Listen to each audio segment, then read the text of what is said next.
So.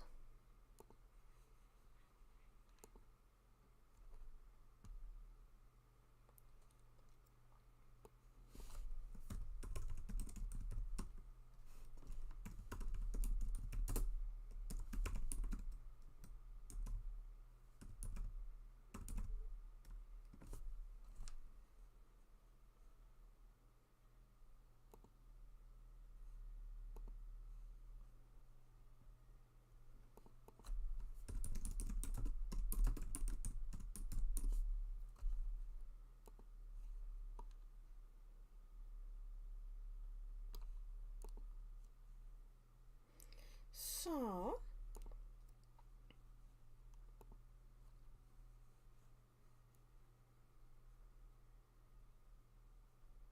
Oh, where did I put? Where did I put this card? Ah.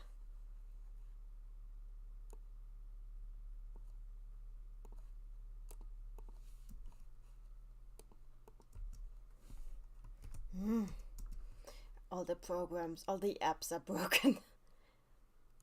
It's amazing. So.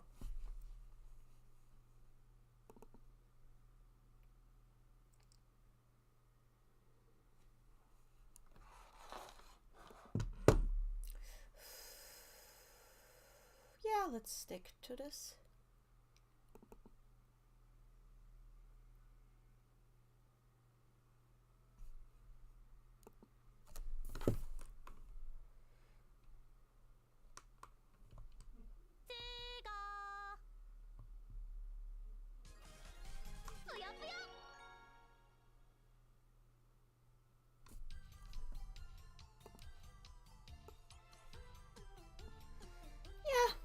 I'm gonna be playing some Puyo again until people are in. Again, without the patch applied.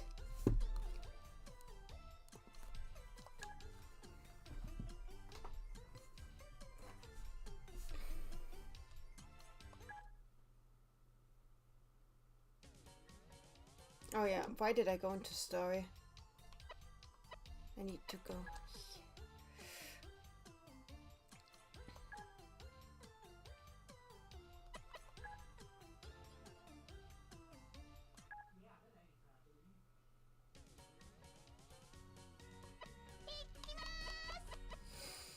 I'm not giving up.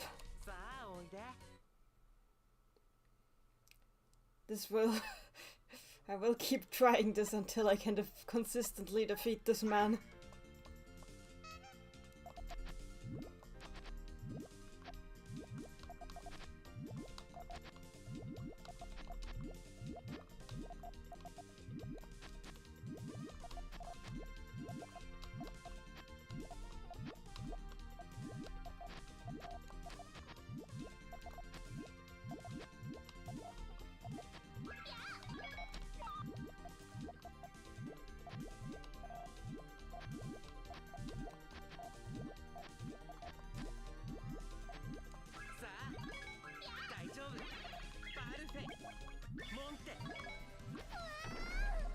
Oof.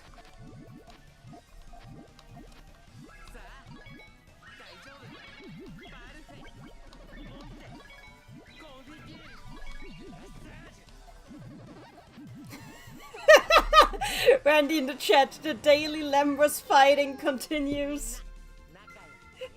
Look, I have a goal here. I'm not sure what it is, but it is there. There's certainly a goal here.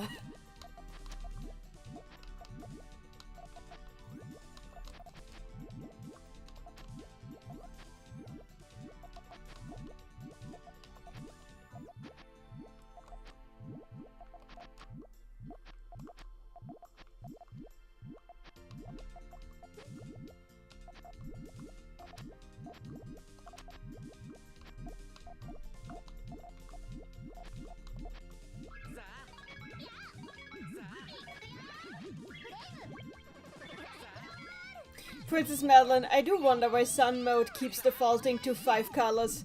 Because it hates me. Anyway, the death of Relentless.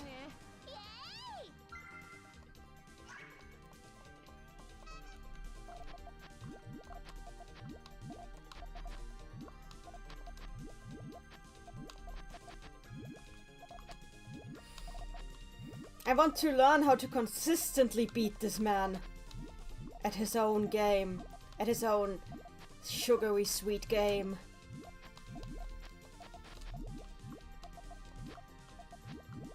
You keep telling me that it's nothing personal, but no, I'm taking this very personal. No, no, no, no, no! No!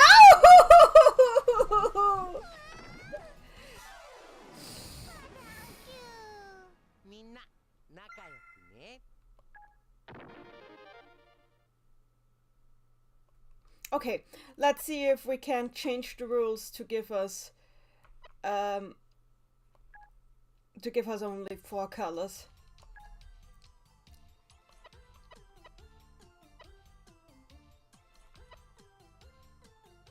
No, we cannot.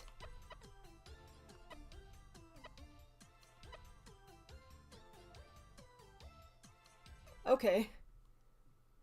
Vioen and Storm in the chat. Okay, now the fighting Lambert stuff is past the I need to reclaim my honor reason that it became the targeted harassment.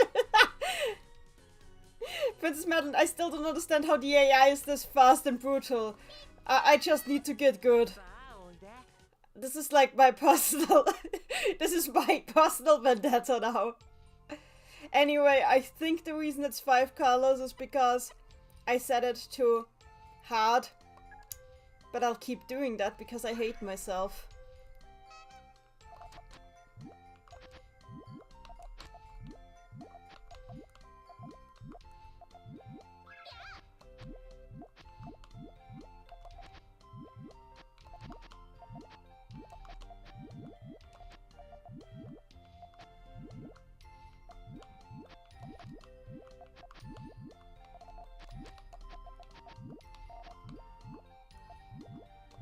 Let's do it like this.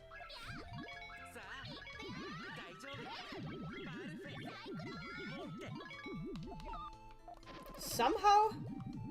Okay.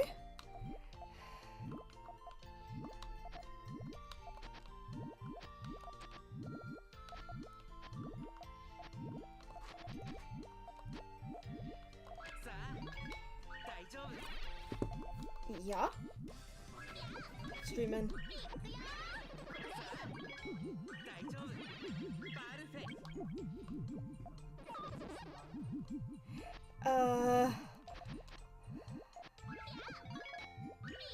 Hast du Olivenöl probiert?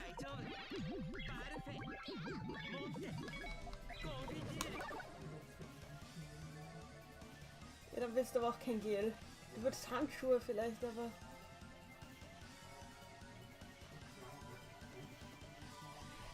Okay, my brother needed help. That's all. No, this is okay.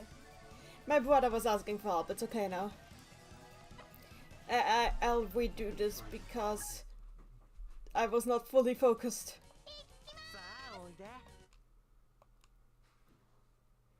You need full focus to fight Lambros. Oh yes, with this music. I like that.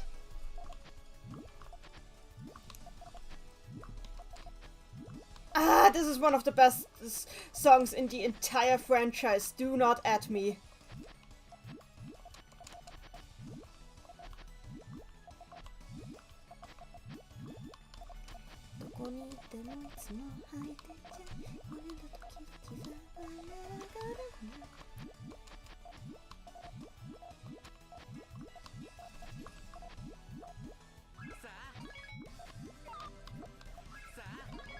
There we go.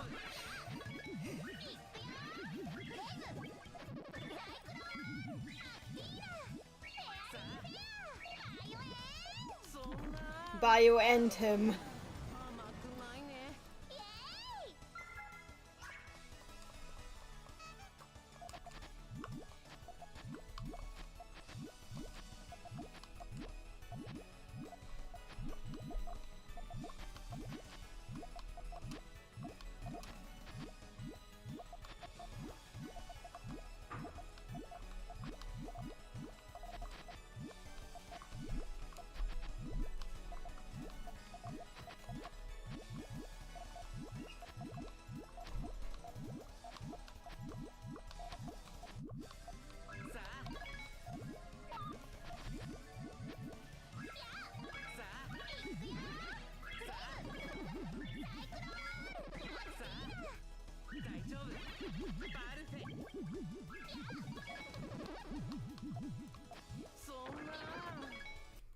GG easy!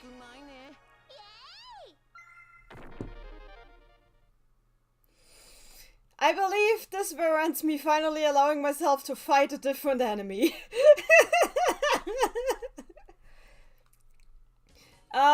You know what we're doing now? We're going to the title screen and unlocking everything.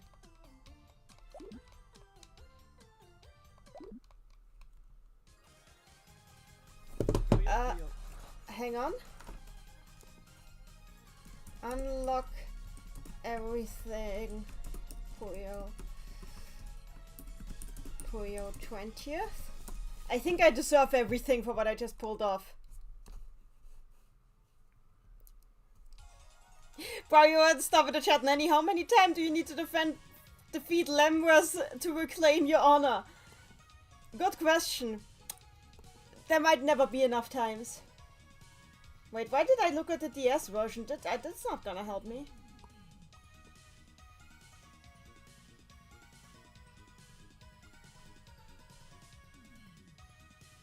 Up, down, right, left. I need the Wii version.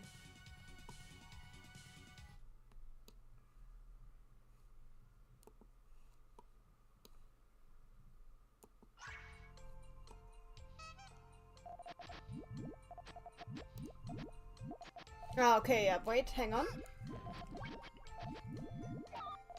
I need to activate the V mode for this.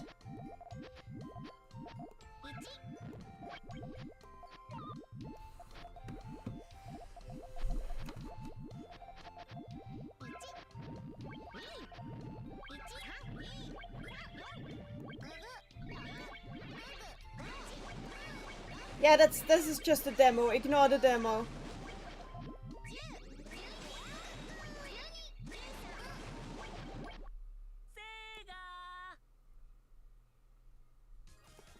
Okay.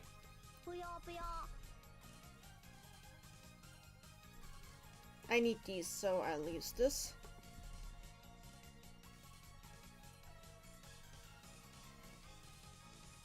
Okay, I need the minus button, which is I'm gonna make this. And I'm gonna use up, down, left, right. Okay. Okay. Good. Let's see that hope. Let's hope that this works.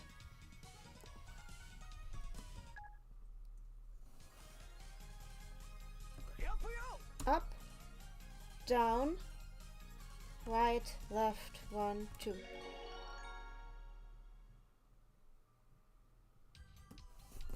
Did we unlock everything?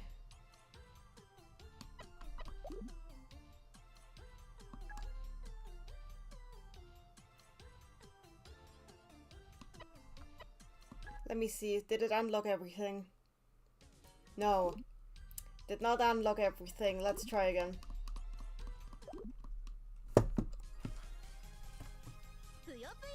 I hold the minus button. I go up, down, right, left, 1, 2. That didn't work. Maybe I'm doing it wrong. Let's try it again.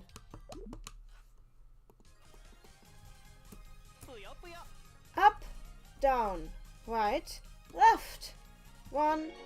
No. Okay, that doesn't work.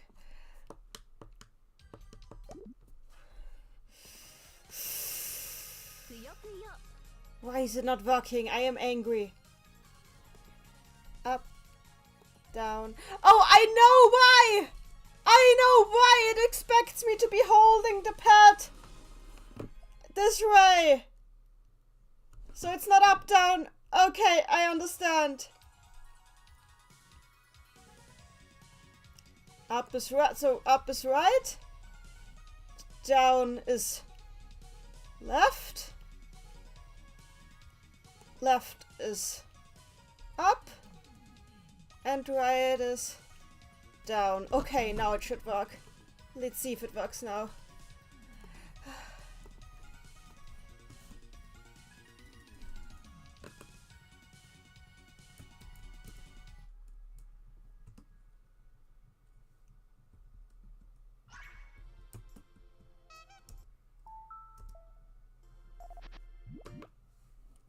Okay, let's try this.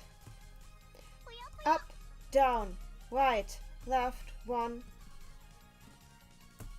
Up, down, right, left, 1, 2. Oh, okay, now it's not working at all anymore. What did I do?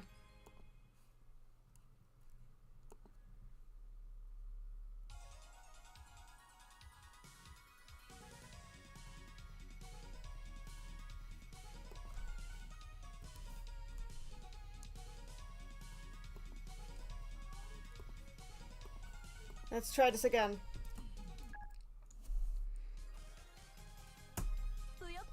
Up, down, right, left, 1, 2. No!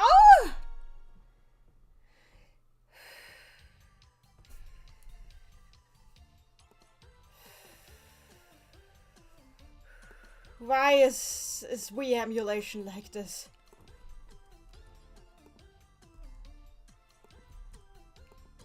Okay, I have a different idea. So I'm gonna do this now. This is a V now. This is a V mode. This is the V mode. This is the V mode held upright. How would I rotate it to play game? Like this. Perfect. So now we're doing this like this, so.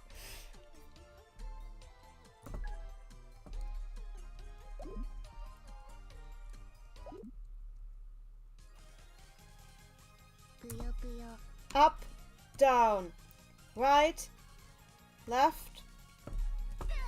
Finally! I did it! Everything should be unlocked now.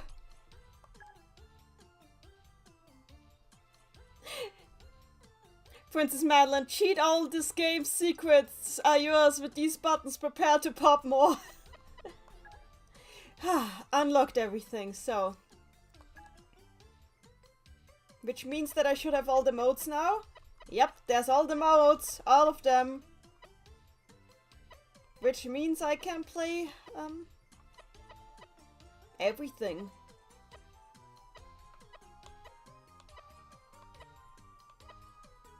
Which of these modes do I hate the most? Active. And I'm playing it against Ecolo because I hate myself. Time for death. Time for absolute death.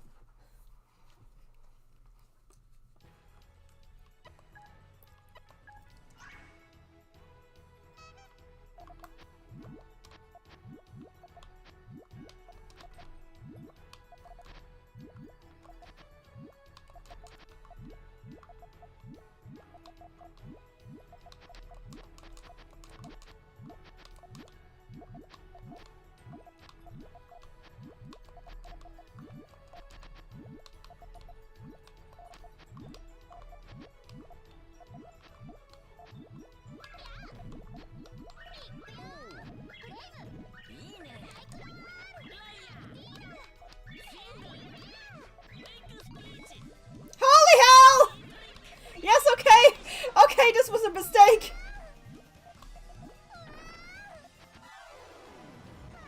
Princess Madeline, I'll make arrangements for the funeral.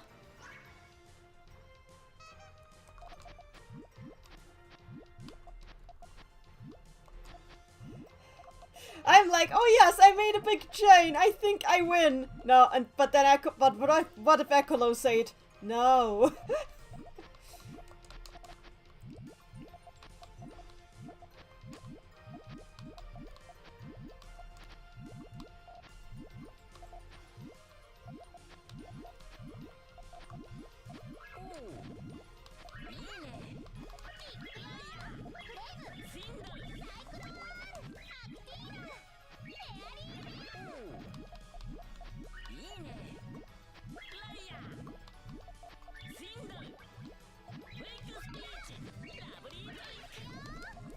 Oh no, I missed it!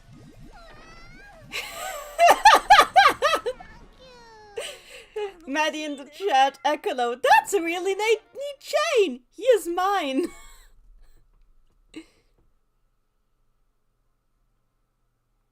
I won, so now I'll play with you.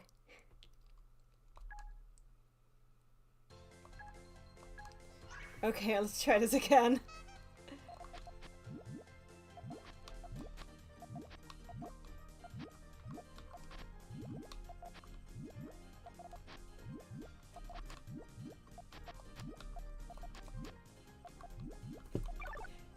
Is this where I play the clown music? If you think that Rafina's theme is clown music, then sure, go ahead. I'm not sure if you will survive this or having this opinion, but certainly. Knock yourself out.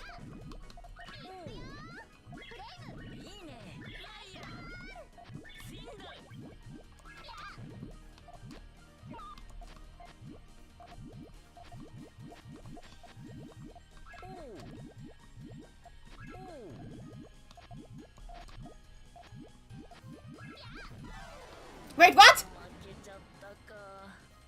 I love it when the AIs kill themselves.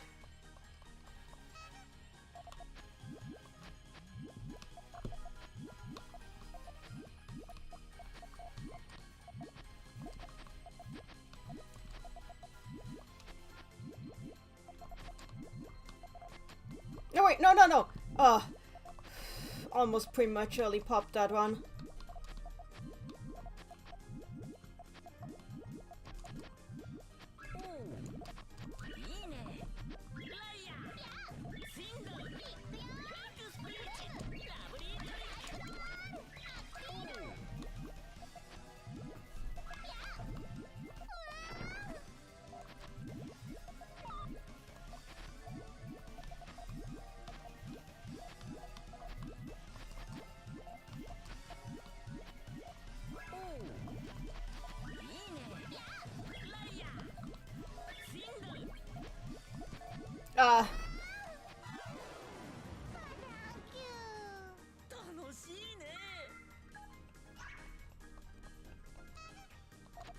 Ekalo is a scam. Why is this AI like this?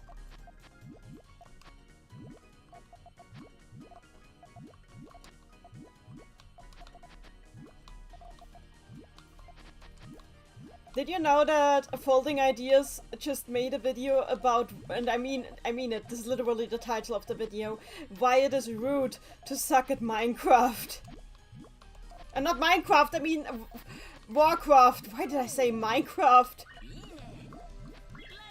Okay. Why did I say Minecraft? My brain.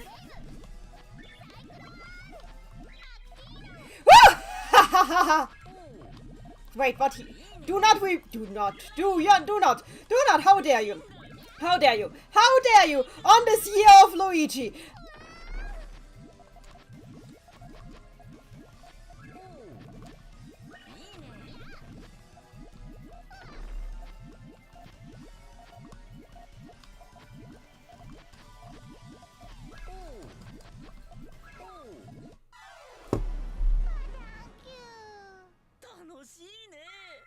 Princess Madeline, I feel the cut-in bit active is that the cut-ins are all in front of the board. I mean, that's fair, but still. Princess Madeline, on the day of my daughter's wedding.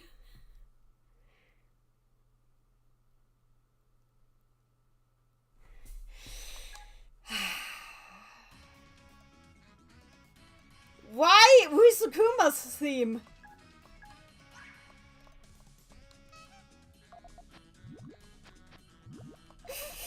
Amethyst Leslie in the chat, this is why Fusion is better. Fusion is not good! Fusion, that's... No! No, I will defend Active's honor here. Nothing is worse than Fusion.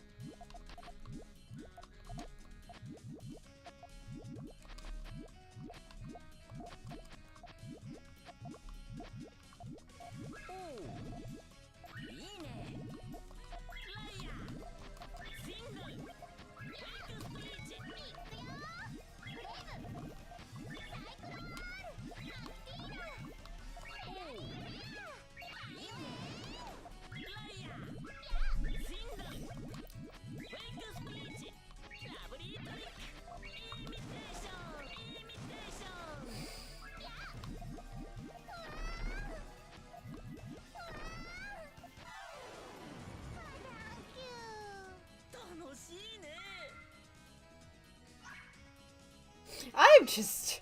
My brain is like, why is his eye like this? I get it, I get it. This is the game that the esports players like the most, aside from the actual esports engine. But...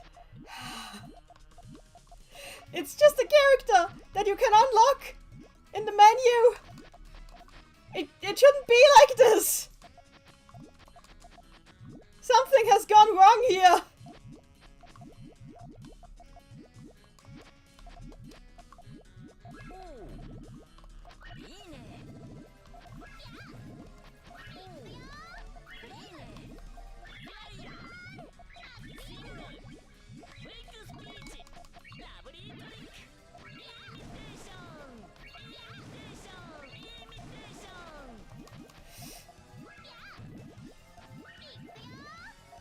Ah, God.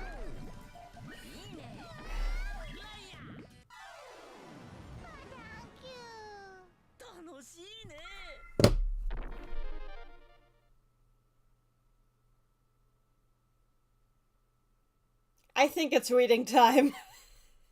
I think it's reading time. Hi there, people. That was my terrible performance at Puyo Puyo 20th anniversary for the day.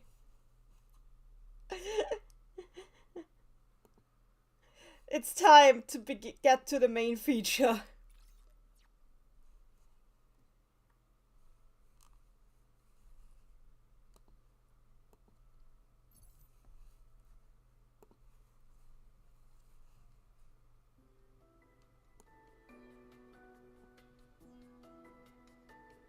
So, is the sound okay?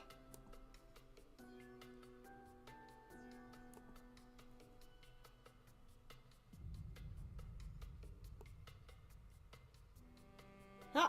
Oh, there you are. There we go. Sounds fine, okay. Bio and Storm in the chat. Well, let's assume playing active against Ecolo is not the smartest move.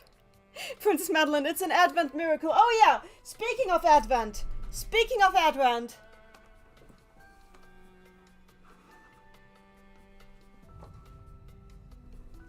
It is here. I finished it. Actually, I might want to make this bigger so you get a good view of it. Hang on.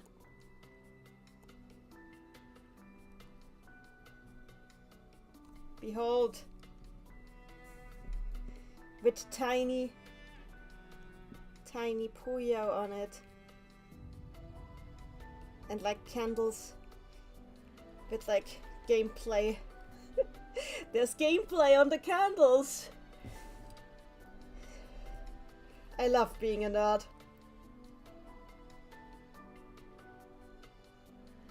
You can see pictures of this on my Twitter.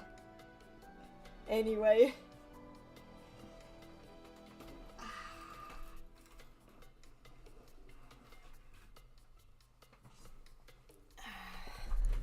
Bio and Storm says wow.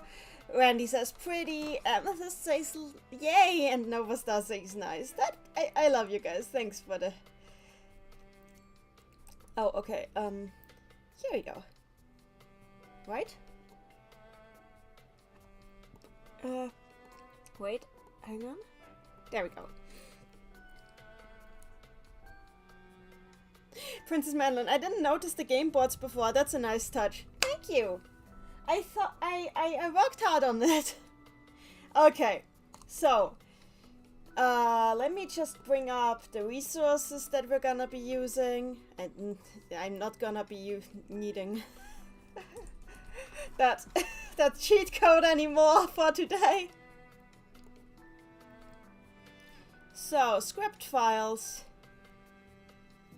Which script file are we gonna... I think there's only one script left and we're done. So, yeah, it's 8.2. So, I'm opening script 8.2, which is the only one we're doing today, and after that we're doing the summary, and then we're done.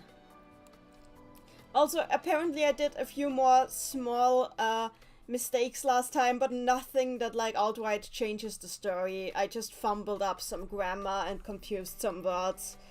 As you do, you know? Doing this on the fly, I'm always ashamed when I make mistakes translating this. And because I'm like, I should know this. If I make mistakes on the fly, then nobody will trust me anymore. But that's just not how it works. You're kind of bound to make mistakes when you do it on the fly. Princess Madeline, you were very tired last night. I think I did well despite that. I like doing this a lot. It's very challenging and I'm learning a lot. I just wish I didn't make mistakes. Gah. Gah gah. So, I got the script up.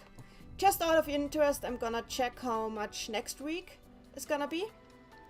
Amethyst Leslie, yeah, you're doing fine. I mean, as long as you guys know what's going on in the story, I've done a lot. I think. So. Hang on, what? That's interesting that the next fragment hasn't been announced yet. That's weird. Usually the next fragment is already announced at this time. Huh. Oh well. Let's do this. Princess Madeline, the inescapable foibles of humanity. Yeah, I agree. So, let us load. We were in chapter Denial, or rather, I am not. Let's continue. Hi, Ilu! Oh yeah, we ended on this sound last time. Amazing. Amethyst Leslie, I understood that they really just don't like Calorie Mate, so I got that part down. The Calorie Mate, the anti-Calorie Mate propaganda was glorious. I agree with it 100%.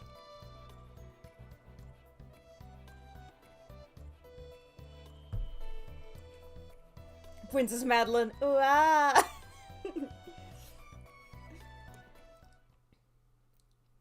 Wait, this is another chapter already?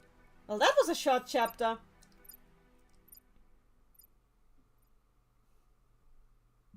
Okay. That was a short one.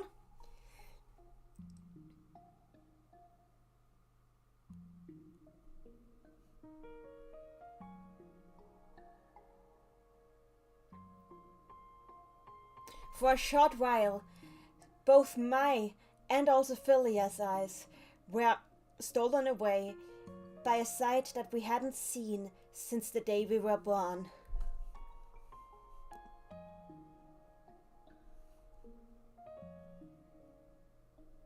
It was grand and magnificent.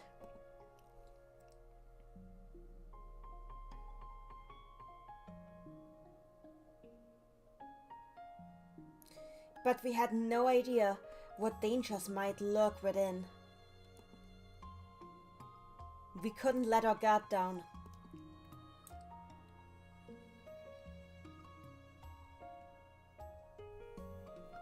Cooler in the chat, Nanny, it's like the poet Hannah Montana said, everyone makes mistakes, everyone has those days.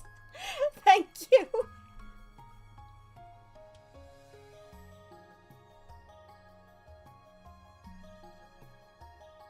We followed the flow of the river south.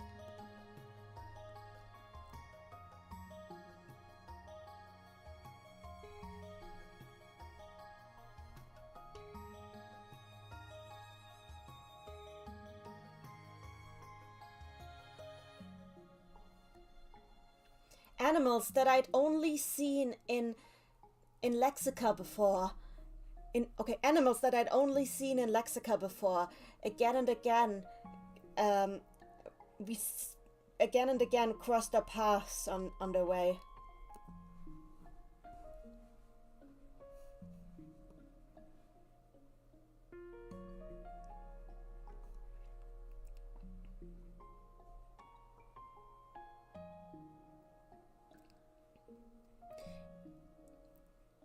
No matter for how many days we kept traveling, the scenery around us did not change.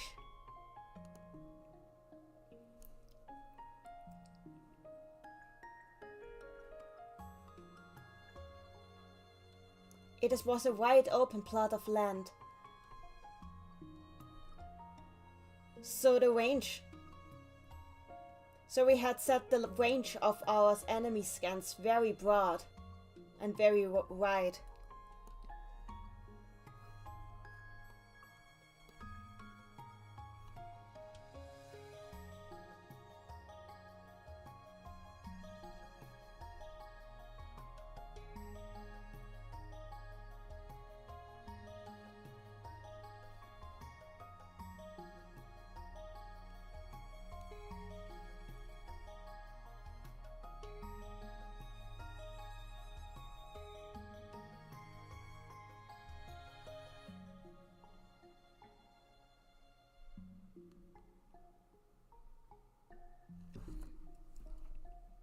Very rarely we would find an old car buried somewhere deep in the ground, or some other remains of the days of civilization.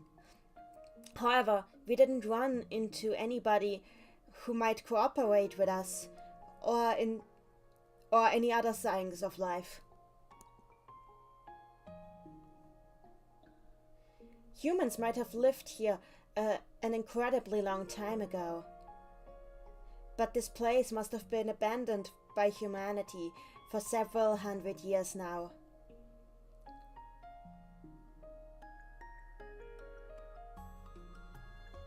By your Storm in the chat, I'm very sure you're trying your best. Just make sure you won't feel overcharged. You sure looked tired yesterday. I'm sorry for that. I'll take a bit of a break after today. I'll see. I can't even start the next one already because we don't even have the instructions for the next one yet, so we'll see about the next one. Also, I just realized that I must have spilled some paraffin on my short yesterday. Interesting. Oh well.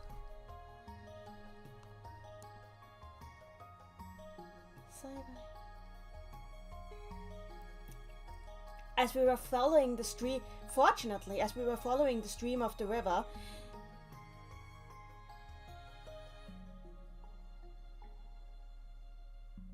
we were not lacking in water or fish to catch.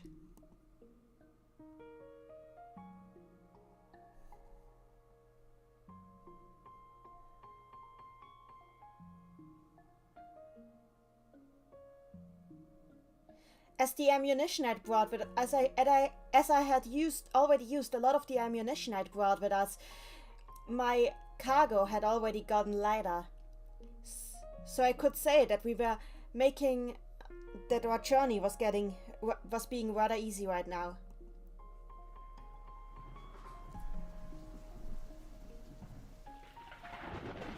Oh.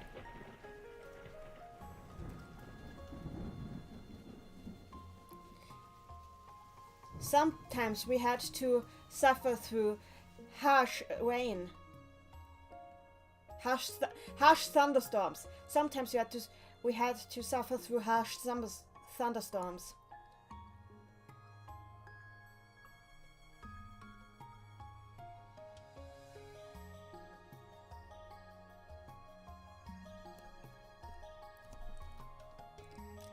At times like these, we would hide inside the ruins of an old vehicle and wait until the storm had passed us by.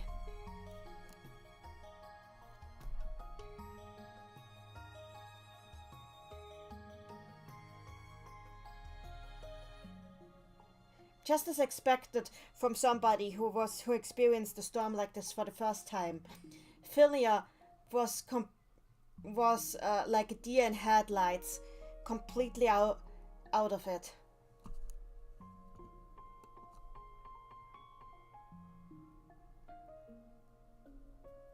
A few more days passed.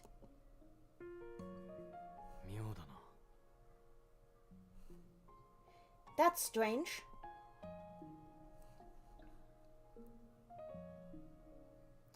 I was detecting something unusual around us. It was very faint.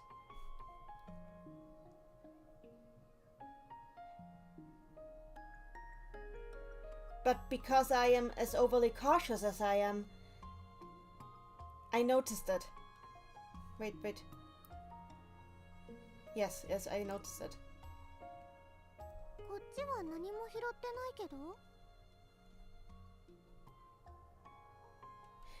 Aren't you going to collect something here?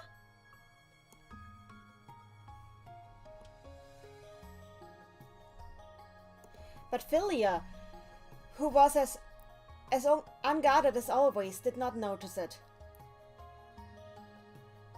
And that's why she was acting this way. No, I'm sure I'm right about it. Something might happen here.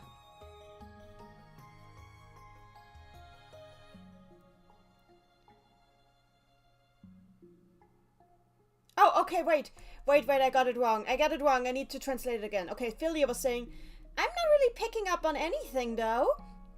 And Jude is saying, no, there's no mistaking it. There's something happening here.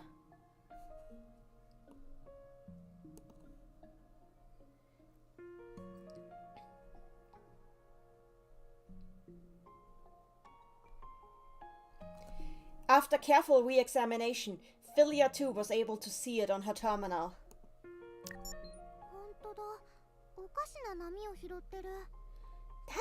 You're right. There's some kind of strange wave that it's picking up.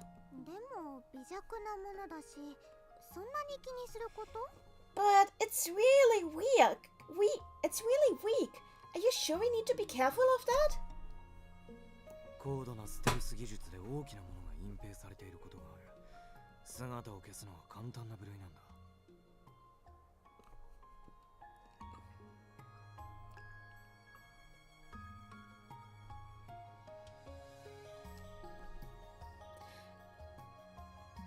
Some things can be hidden. Some huge things can be hidden with highly advanced stealth technology.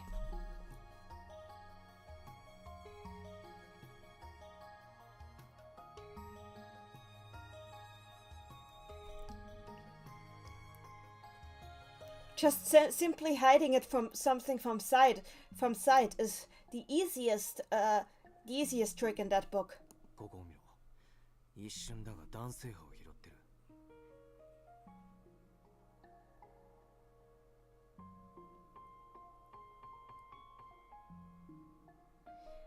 Look over here. If you look at it the right moment, you can see that the wave has some elasticity to it. Huh? But the timing here is different from the wave that I'm taking over on the other display.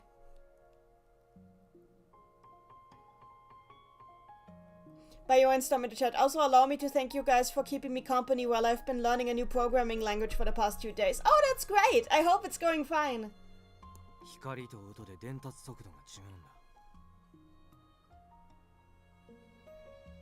The transmission speeds differ between light waves and sound waves. Oh!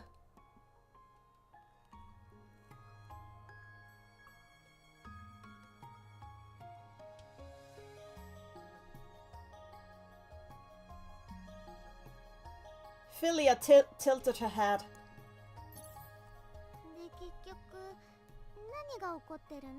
Then, what does that even mean?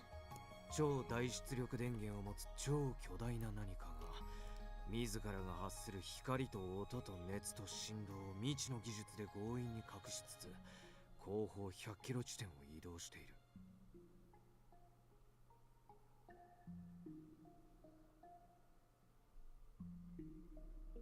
It means that something gigantic that is outputting a lot of electrical energy is using unknown technology to hide both the light waves and sound waves it is giving off, and is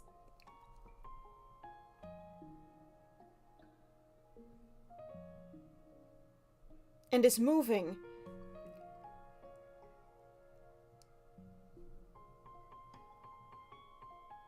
Just 100 kilometers behind us.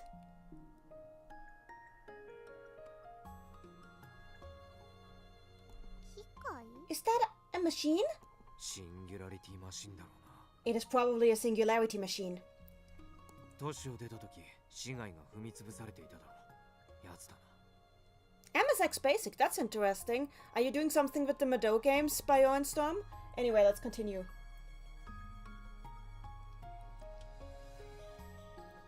It's probably a singularity machine.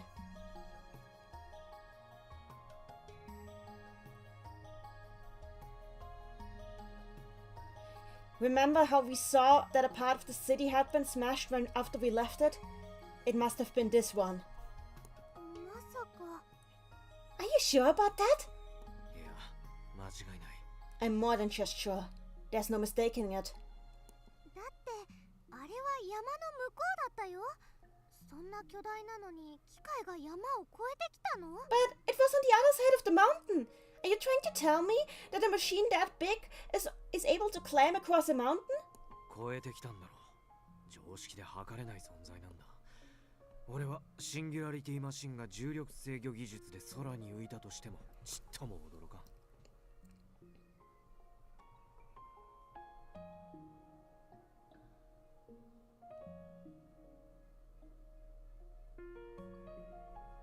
It appears it did so. It would appear it did so. You can't measure what these machines can't or can't do with common sense alone. Personally, I wouldn't be the least bit surprised if I ended up seeing a heavy-looking singularity machine.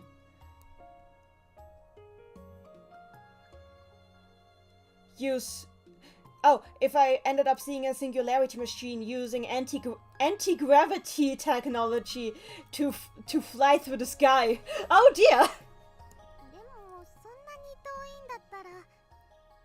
But it's been such a long way already. 移動方向が同じかもしれんからな。It might just happen to be going in the same direction as us. このパターンごと登録して通知が出るよう設定しとけ。広めに許容値を取って似たパターンでも見落とさないようにしろ。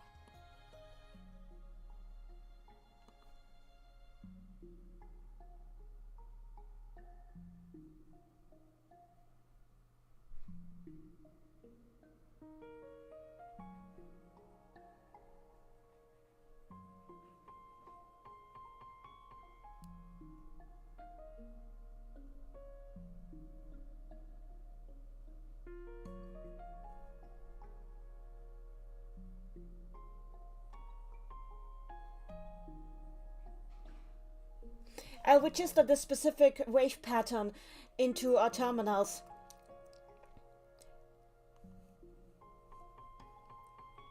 So we will immediately be notified when it is picked up again. That way, we can make our settings as wide as possible and still not miss it if we run across the same pattern again. Understood! Philia hurriedly began to type away on her terminal.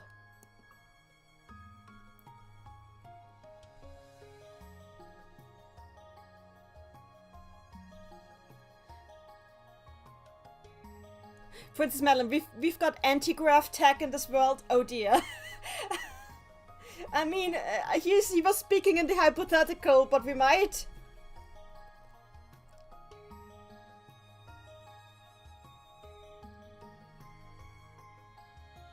Bio and Storm, I think it's pretty cool that you're looking at the MSX, honestly.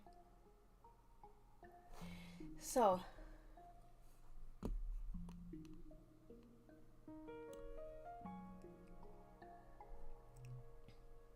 Because we were still on a big distance to the source of the waves, there wasn't any need to hurry yet.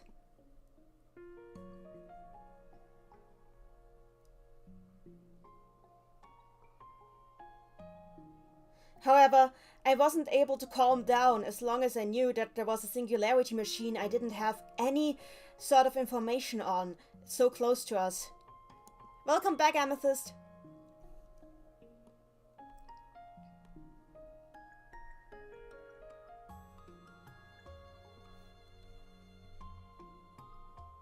Amethyst Leslie, what did I miss? I had to leave at the start of this segment. They picked up a singularity machine somewhere behind them that is apparently traveling the same direction as them, and they need to be careful in case it comes closer.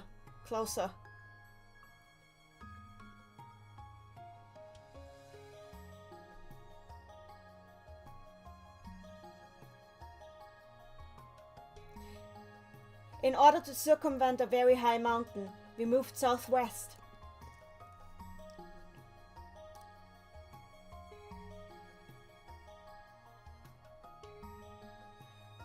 Our peaceful journey continued. We weren't involved in a single battle, and there were no bigger troubles.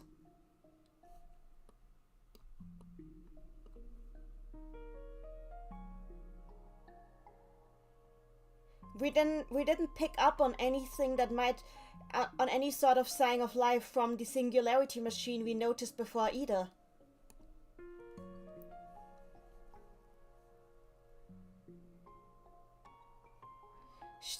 Soon we would be at the coast.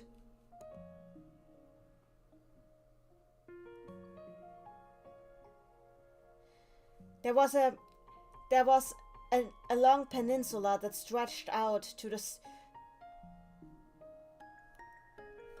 hang on. That stretched out from north to south from there.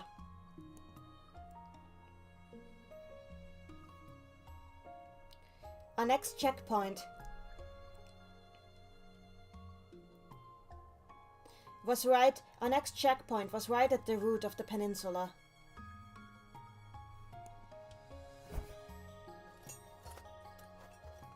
And Mrs. Leslie, is it echo like that would be hilarious. That would be hilarious.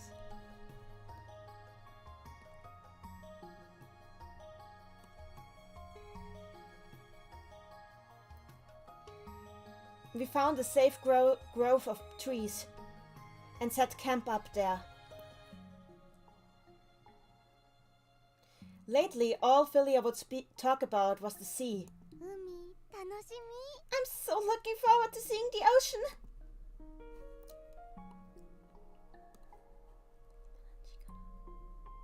Every time she had some spare time on her hand, she would research the ocean on her terminal.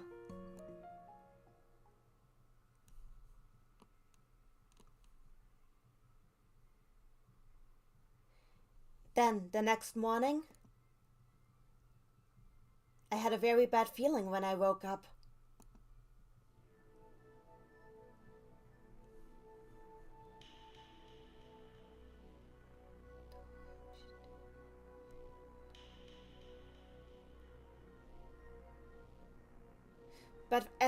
But even when I mobilized my sensors and scanned our environment, there was no sort of irregularity to be detected.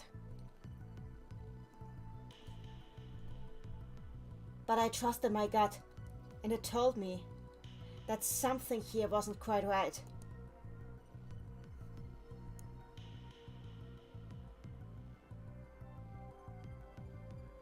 This wasn't the first time I'd felt this way before.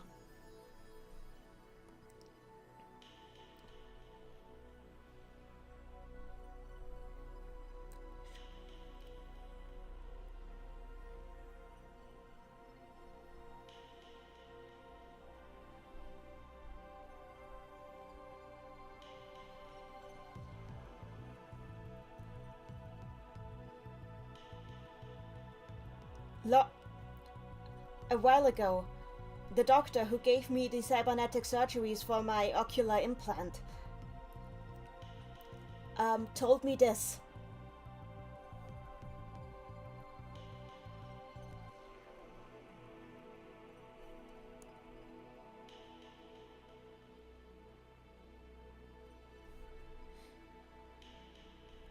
Okay. So we had just I think this was brought up before, but basically, yeah, it's bringing up again that like Jude has an ocular implant, so basically he can Google Glass without having to use glass. Jude can Google Glass without needing to use Google Glass, basically.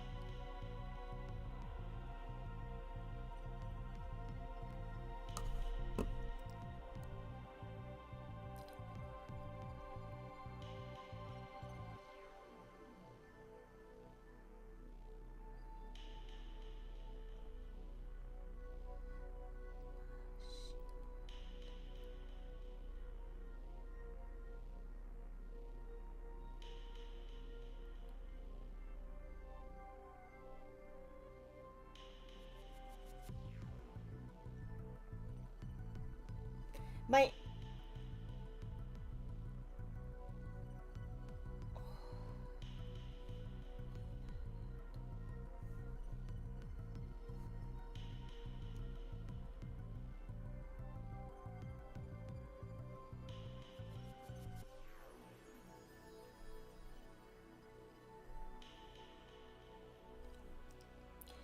He told me that as time passes, people who have had MMI implants and from for a which means man-machine interface implants, that allow them to control their technology via chemical reactions in the brain,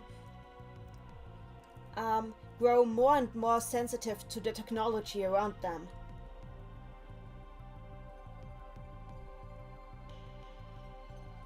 Amethyst Leslie reminded me of Akasha in Genshin Impact, probably without the censorship from the not CCP. I don't play Genshin Impact, so sadly I can't say how similar it is.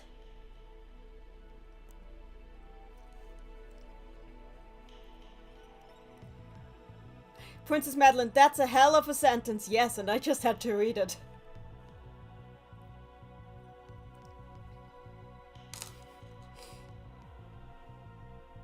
But you guys understand what it's about. Basically, he has an ocular implant that he can control just with his thoughts because it reacts to his hormones and the chemistry, his brain chemistry. And because he has this implant, he has over time grown more sensitive to technology in general.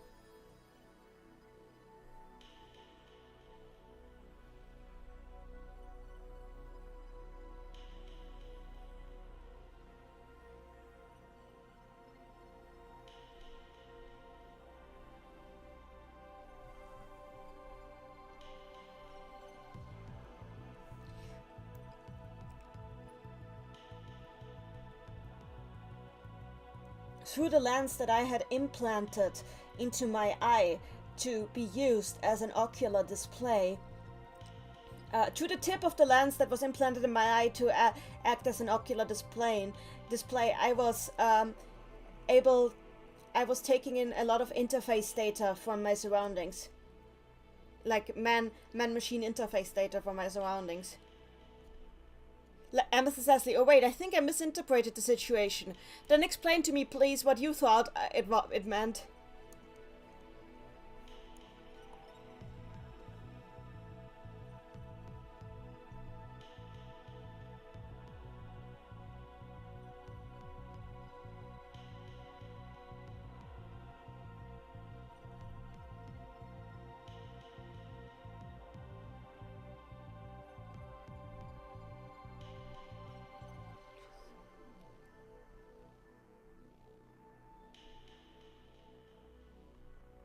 There's also a sensor chip implanted in my nostrils that allows me to catch far more sand molecules than normally.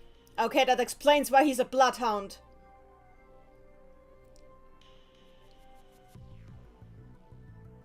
And I've had my elbow and knee joints on all 4 limbs modified to reduce stress on them.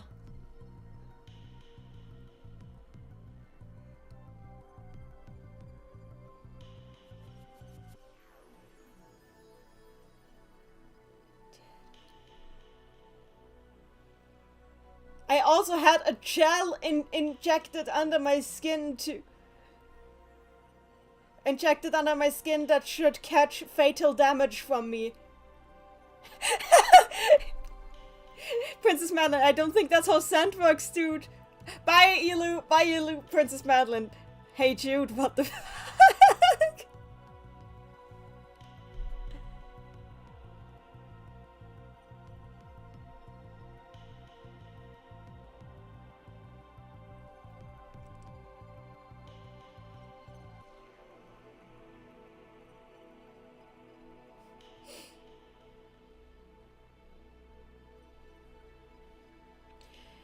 Thinking about it for a while, I actually was pretty much a cyborg at this point. Wonderful. We have even more of the autonomy between him and Philia.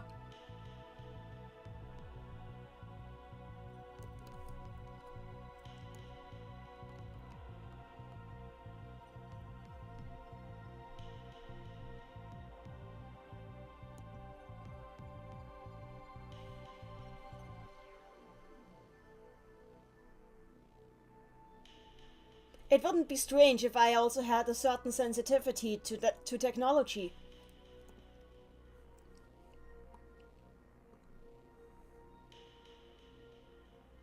But a feeling was still just a feeling.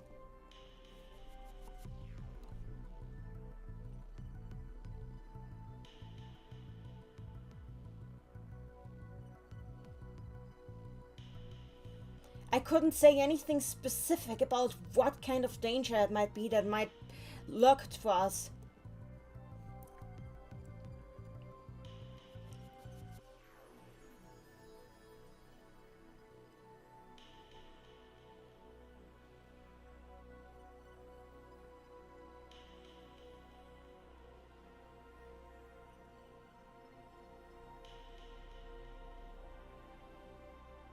All I could do was sincerely trust my feeling and keep moving south.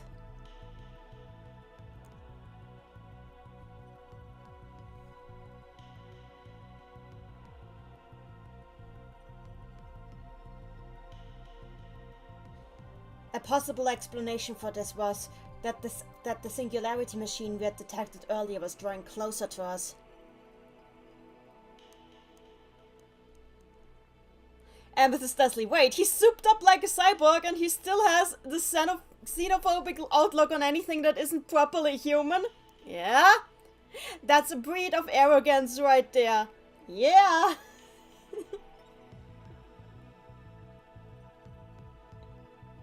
I'm also surprised that he has these wonderful blue eyes despite having ocular implants in them.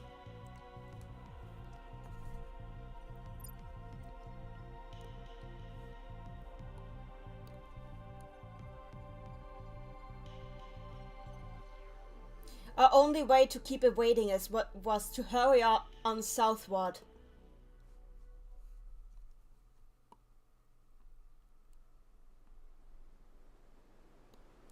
So we kept going south.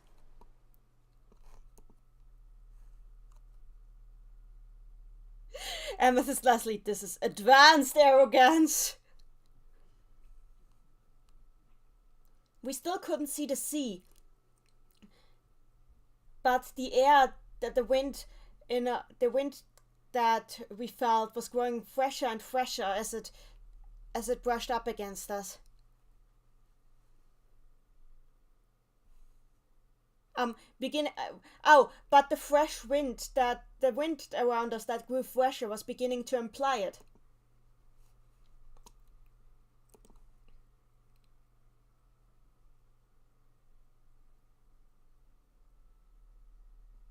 At the same time, more and more forest was mixing into the background around us. 滅びた都市。あれか。This is a ruined town.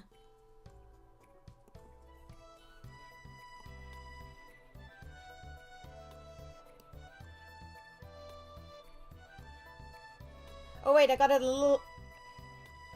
little wrong. A ruined town. I wonder if this is it.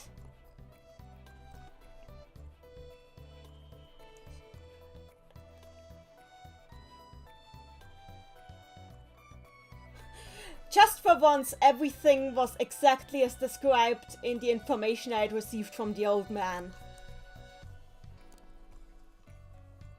前のとは随分違うね。This is so different from the city we saw earlier.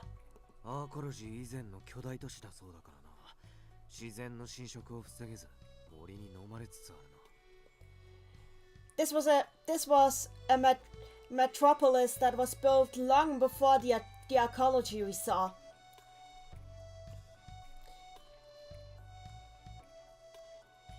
It wasn't protected from natural erosion, and that is why the forest has swallowed it up. 立ち寄る？ Should we drop in for a visit? アホ抜かせ。さっきの経験をもう忘れたのか。Stop being an idiot. Have you already forgotten what happened at the last city?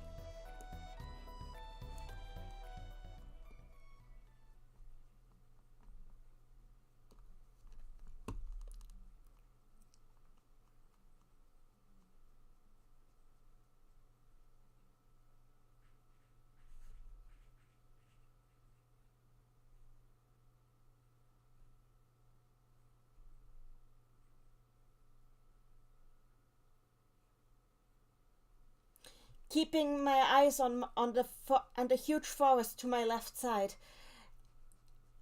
I led us further towards the peninsula.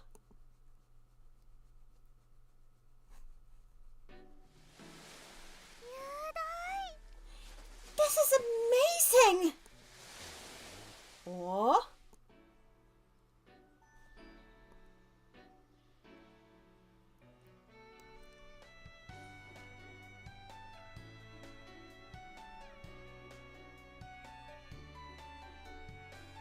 For a short while we forgot to keep walking and just stood there and looked.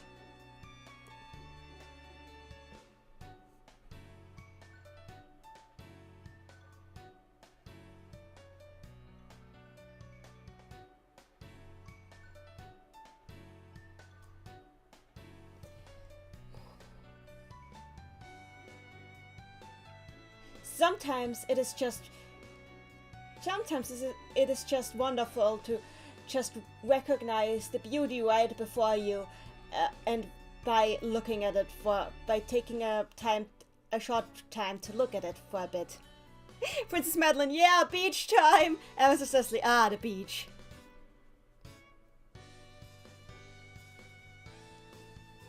By your own stam, I really wonder if a character like this would still have a courage change of POV. What do you mean by this? But yeah, it's beach episode time.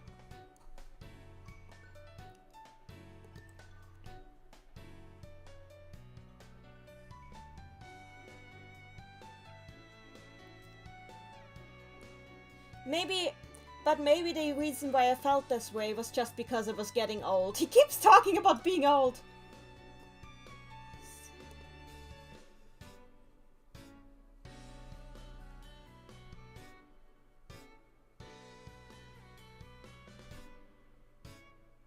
Which reminds me, back when I was a young lad, I saw no special value in beautiful sceneries.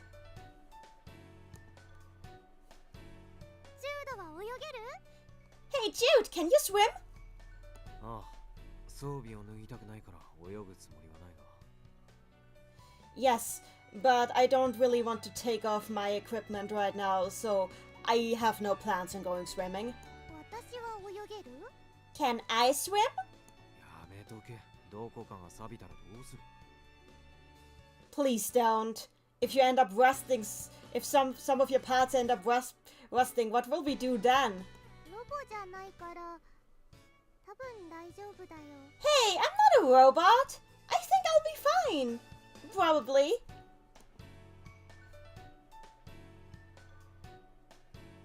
She didn't even seem confident about that.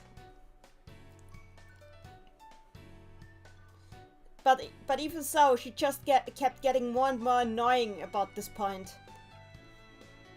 海岸綺麗だよ。あっち歩こうよ。 Wow, the coast is so beautiful. Hey, let's go over there. 海水浴って知ってる？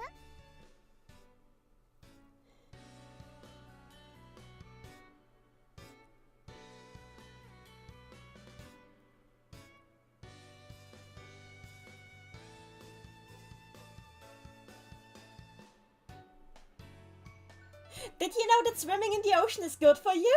昔の人って海で遊んだんだって。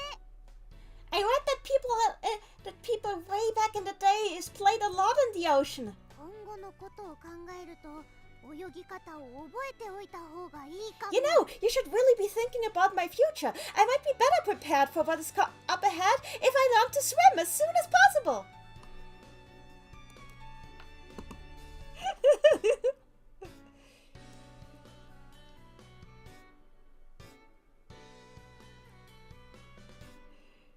This was completely unconcealed induction. Princess Madeline, it's probably fine as long as her skin is intact. I love this girl. Amethyst Leslie Philia, no. Barrio and Storm, I meant for the souped up like a cyborg character. Sorry if I misinterpreted something. But it's fine, it's fine. Princess Madeline, how old are you, Jude? Princess Leslie, her pureness is just radiating.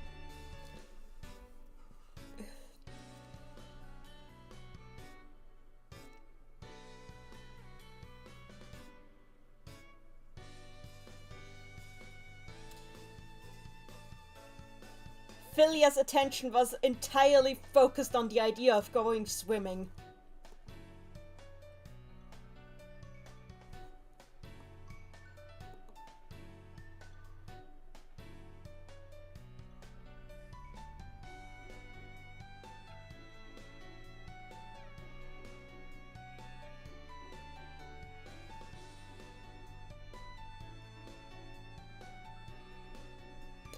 Lately I had been respecting her privacy, but I decided to take a peek at the terminal I had given her.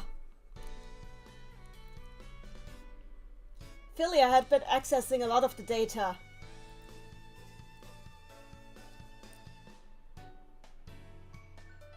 And when I took a look at what she had been looking at, it was exactly as I'd suspected.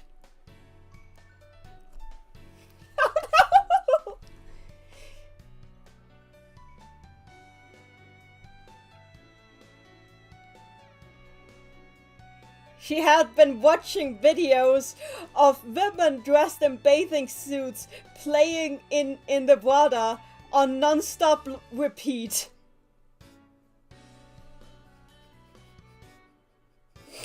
She's been watching beach episodes!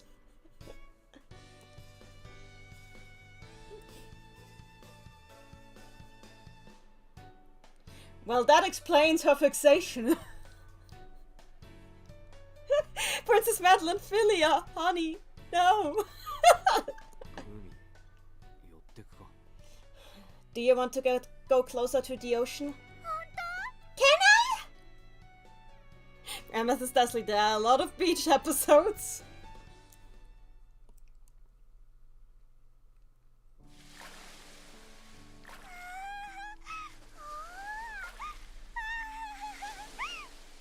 I don't think I need to translate the Philia noises. Amethyst Leslie, no one tell her about Baywatch!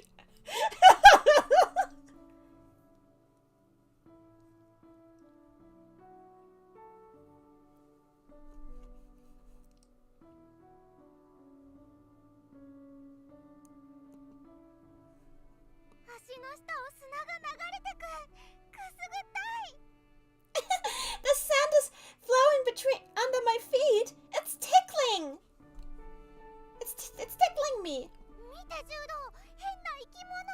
Hey, look, Jude. Doesn't that animal look strange? 水平線だ。 Look at that horizon.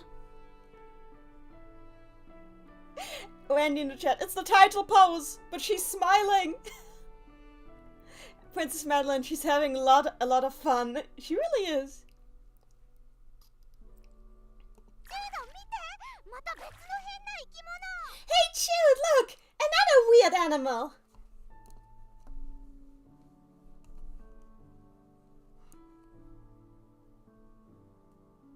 She was definitely in a wonderful mood.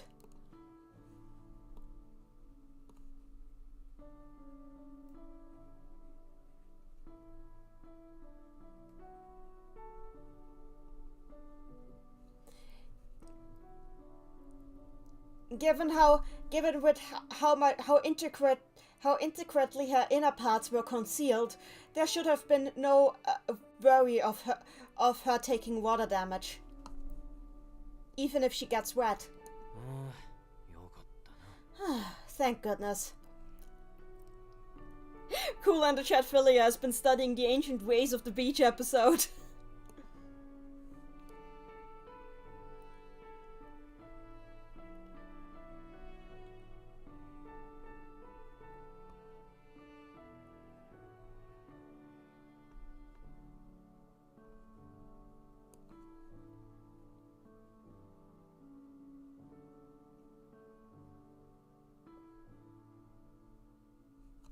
From the standpoint of an adult like me, I could do nothing but sincerely question what was supposed to be so fun about all the splashing around she was doing.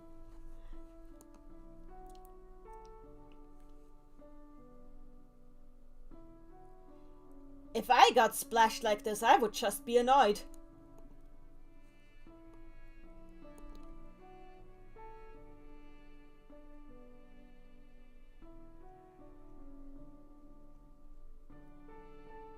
There was nothing to do for me but keep watch of our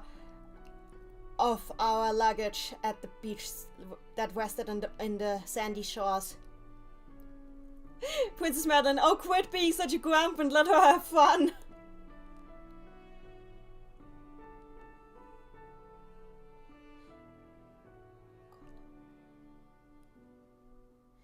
Why was I feeling so uncomfortable right now?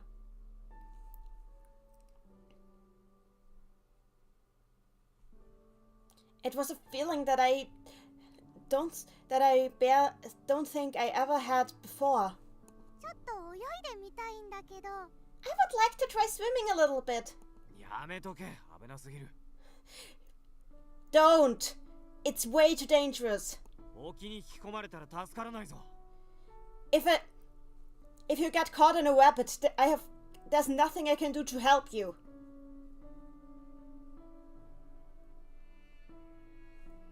実はさっきちょっと泳いでみたら割と泳げたんだよね。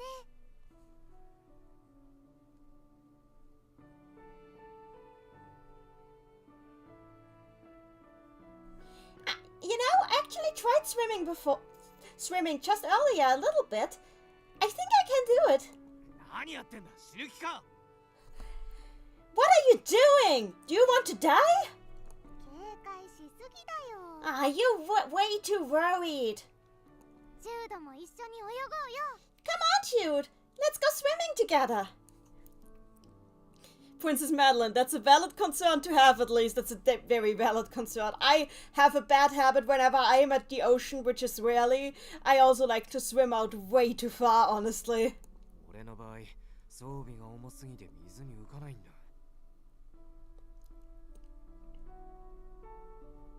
You do realize that my equipment is so heavy that I probably would sink like a stone, right?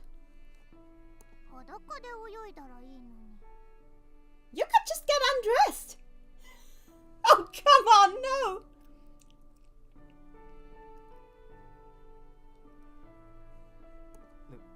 いや、できんだろ。そんなことても。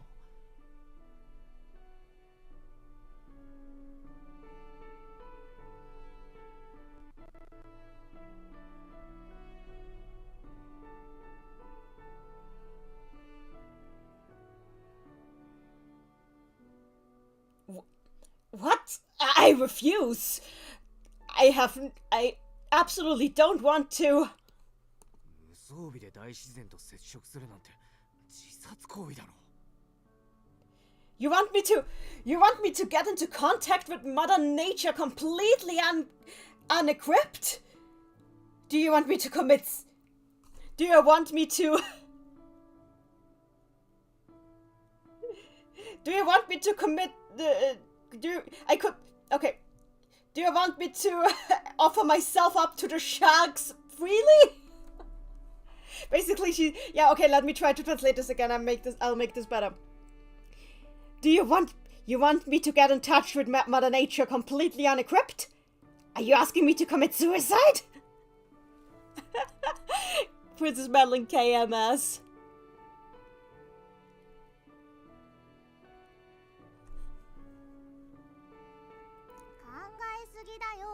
よほど沖に行かなきゃ危ないことなんてそうそうないよ。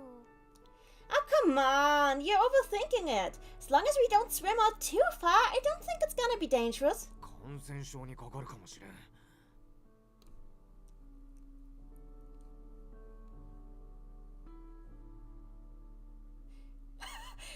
We might catch some sort of infectious diseases. Oh, he's completely losing it. We might catch some sort of infectious diseases.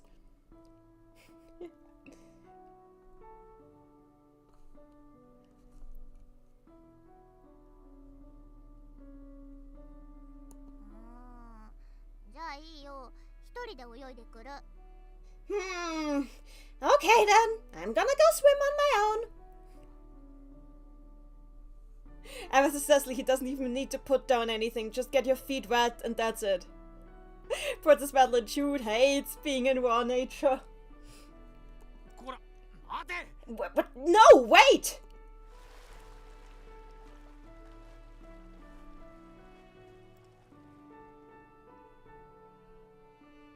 Philia leapt out into the open sea, splashing all around her.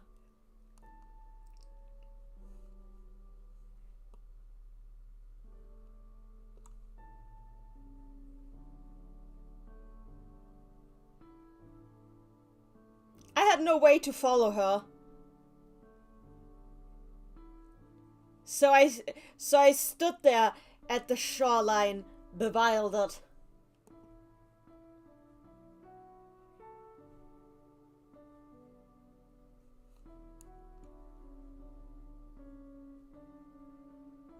Just as she had claimed, Philia was a surprisingly skilled swimmer.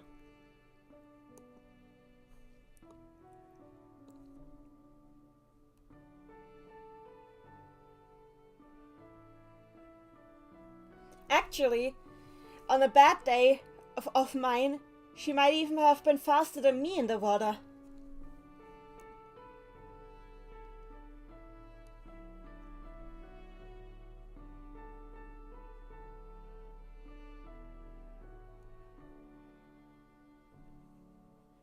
Then again, the times I had swam before in my life, I could count on my hands.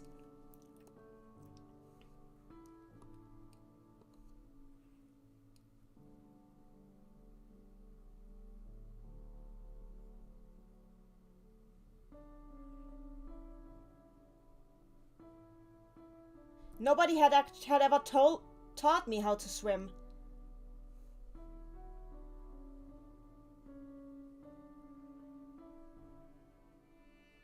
So my way of swimming was just doing my best to not sink.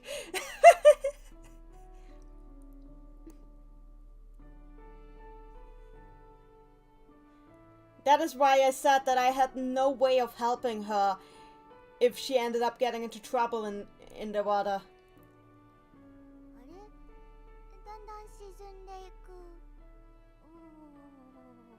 What? What? Oh no, I'm sinking!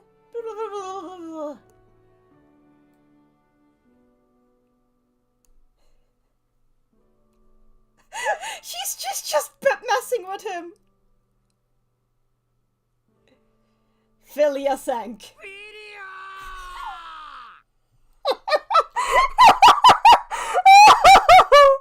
Oh no! She's just messing with him. This is so awful.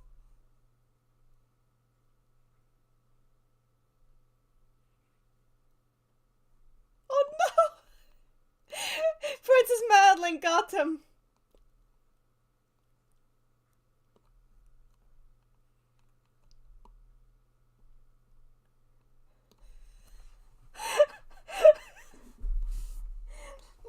Let me get some water.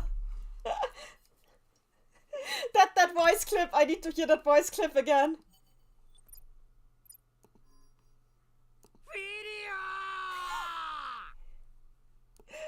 Well, the voice actor certainly has a range.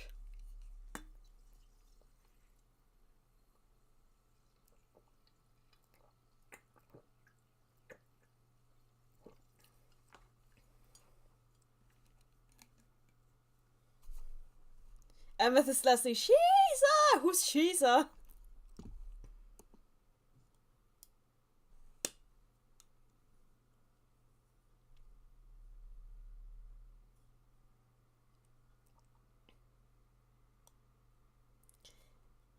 I was left at the shore, losing my mind.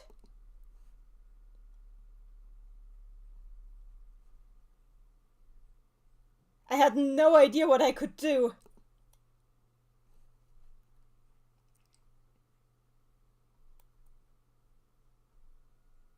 I tried to detect Philia's current position.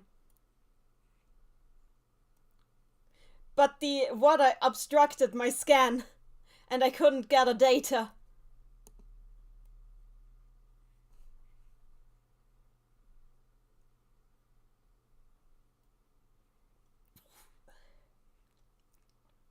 And even if I'd gotten some data on her, there would have been nothing I could do.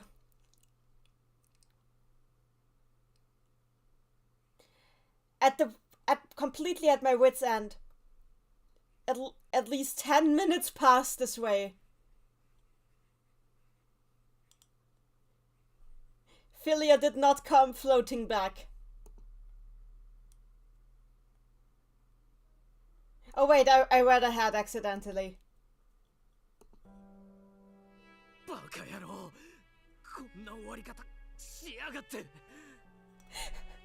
You idiot!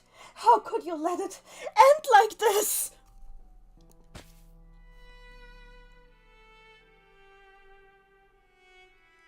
I collapsed down onto my knees and on the sandy shore, mourning my own foolishness.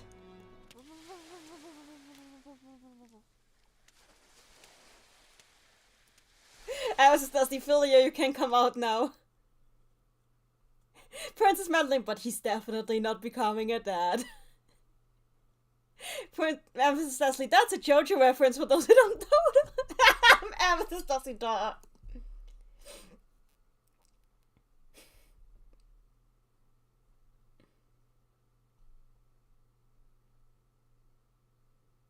Coiled up in a lot of seaweed. Philia came walking back. Ugh, you okay? 足がつかないところだと微妙に沈んでいくんだね。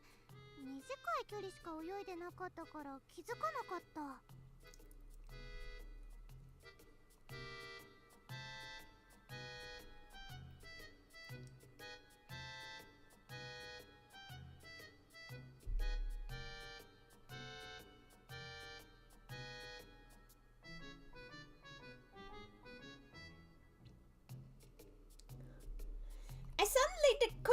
I suddenly didn't get a grip with my feet anymore, so I ended up sinking.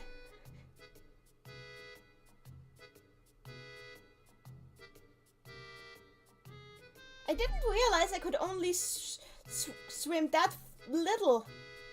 So I didn't realize how deep in I had gone. You definitely can hold your breath for a long time. なんか沈んでも大丈夫だった。Yeah, I was kind of okay even when I was underwater. ロボだからだ。人間なら溺死していた。Because you're a robot. If you're a human, you would have drowned.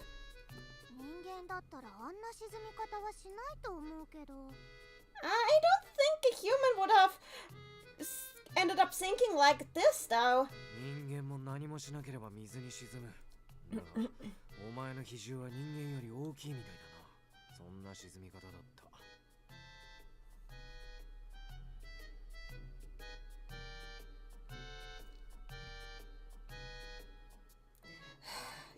Humans also sink when they in the water when they don't do anything to keep themselves afloat. Then again, you do appear to be of a little more dense construction than usual humans, so that's probably why you sank the way you did.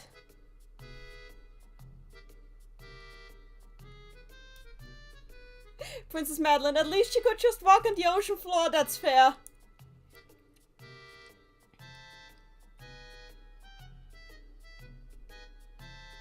Cool in the chat, shoot, aka Mr. the 10 to 15 feet in the ocean, same as being butt naked in a rainforest. Oh wait, make that 5 feet.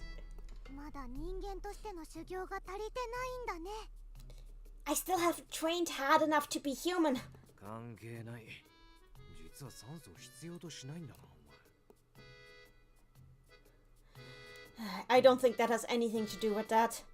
But it's interesting that you don't seem to require any oxygen to survive. 息が吸えなくて一瞬苦しくて嫌だなと感じたけど、それだけだった。Well, because I couldn't breathe, I was feeling pretty bad for a while there, and it made me, and I hated it. But that's really all that happened. そうか、ロボであることに救われたな。I see. So the fact that you're a robot saved you. それに救われたくないな。I don't wanna be saved by that. で、この植物何？ So, what exactly is that plant? 海藻というやつか。たまに市場に並ぶが、一応食えるらしい。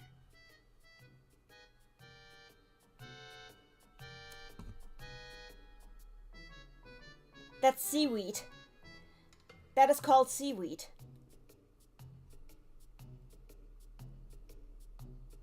It's sometimes sold at market stands. I think this should be edible. じゃあ、はい。 Okay. Don't mind if I do.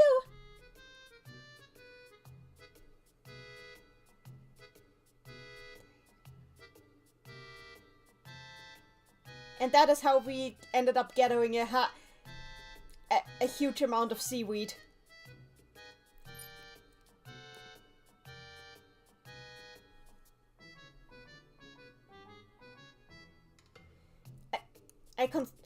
I decided to dry it so we could add it to our rations. Maddie, don't worry, it's fine. You're very helpful, honestly.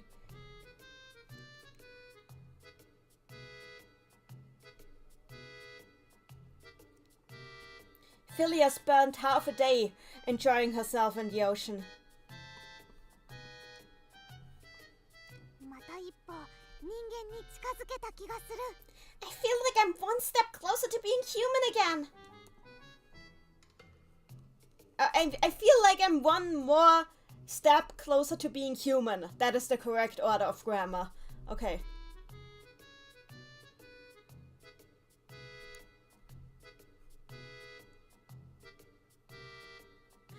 I had a lot of thoughts about that, but I decided to not voice any of them.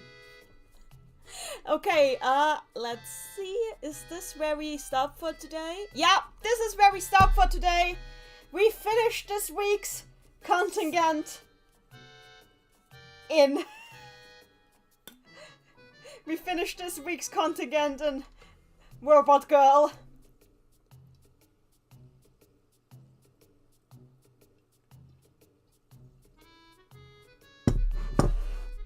Okay.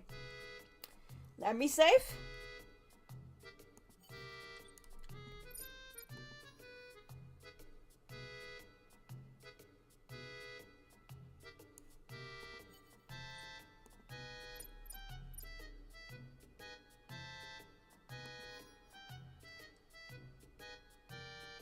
Mrs. Leslie, well, this was an interesting segment.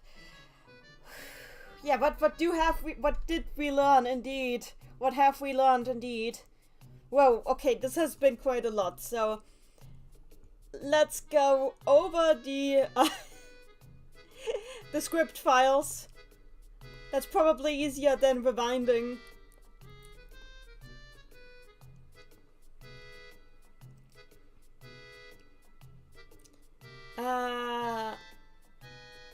Exactly, we started at 7:04 this week. I think I need a short break before we do the recap. Give me a short break.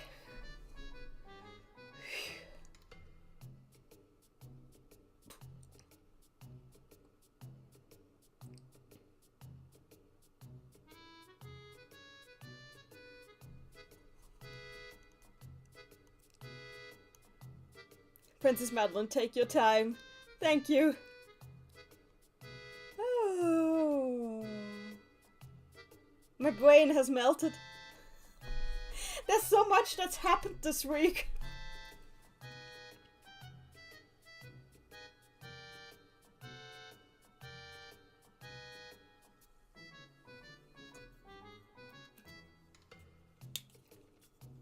Okay, let me recap what we've done. Our heroes were moving through the commercial district at the central strata to middle strata, and this was after we'd left behind Bun Bun. Rip Bun Bun, never forget. Where they first ran into a security machine, which Jude realized wasn't dangerous, but he still tried to not be identified by it. From there on out, they tried to take a train line right to the exit, but they found out that the train tunnels for that train line had long collapsed, so there was no way to the southern exit from there, which meant they had to take an alternative route which led through the higher strata of the city, which they hadn't planned on checking out, but decided to check out because it was the only other path out of there.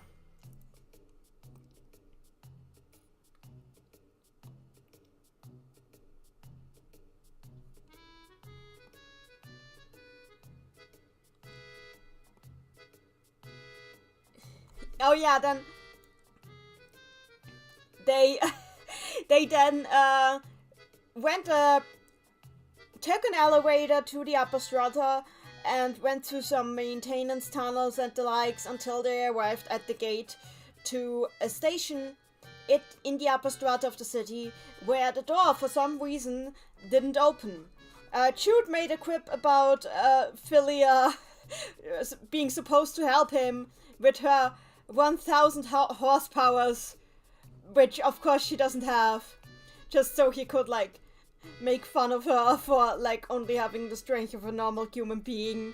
But then they opened up the door and on the other side found a whole load of bones and realized that this was from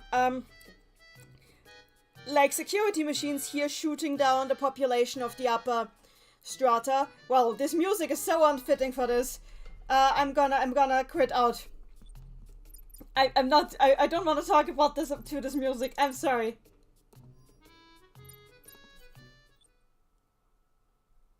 Yeah, okay, this is better. So,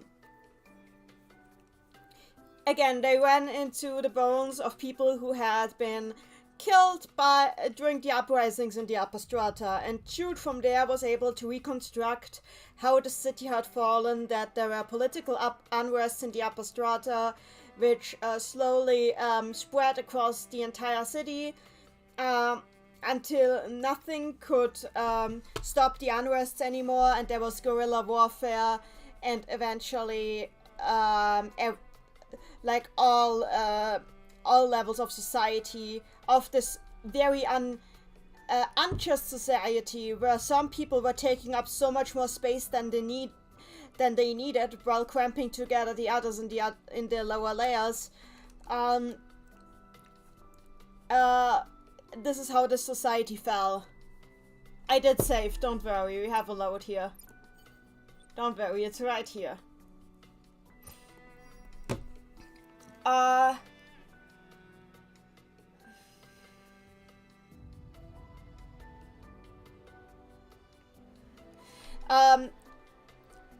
They moved carefully through the bones and looked for something that could be used as an ID of a person from the upper strata.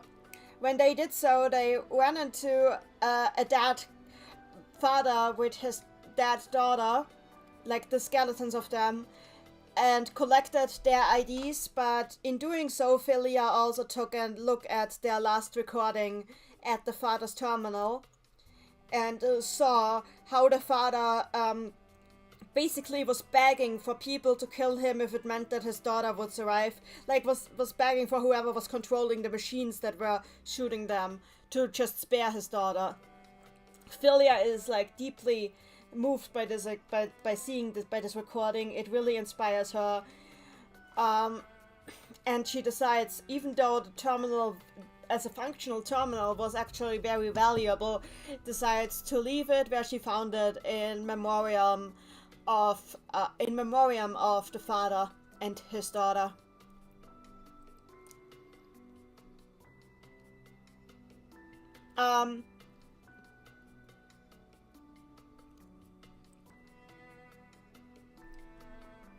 They keep moving along with the IDs that they've picked up, but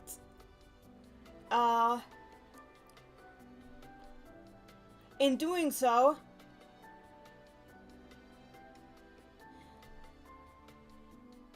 they Jude, who has been distracted by how by Philia's very emotional behavior, who has been distracted by this, fails to pick up on a military turret that is, like, in front of them, and the turret ends up shooting at them very aggressively, trying to kill them. Jude gets hit, but thankfully doesn't take away any heavy wounds, and manages to disable the turret with an EMP grenade.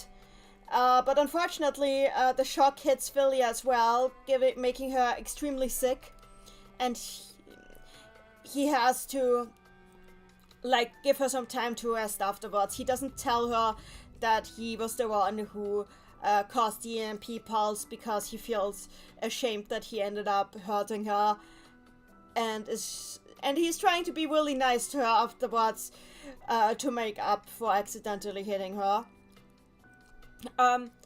As they move on, he realizes that the reason that it might be that the reason why the device even shot at them was because it has been reprogrammed to explicitly target citizens of the upper strata, and because they were using the ID of a citizen of the upper strata,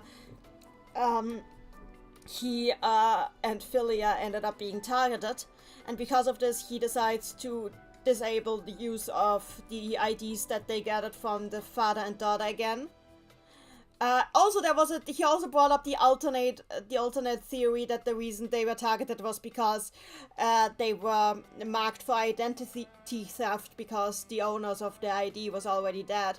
But it turned out that the other theory, the one about the machines being reprogrammed to target citizens of the upper strata, was the correct one, because when they ran into another group of the same device type, which should have received the data that there are intruders here that needed to be targeted.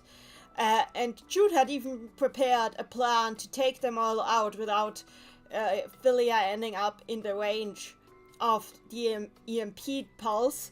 It ended up he didn't need to do this because the machines didn't target them anymore. They completely ignored them. And that's when he realized, yes, it was because the machines have been reprogrammed to only aim at rich people, basically. So from there on out, they continue.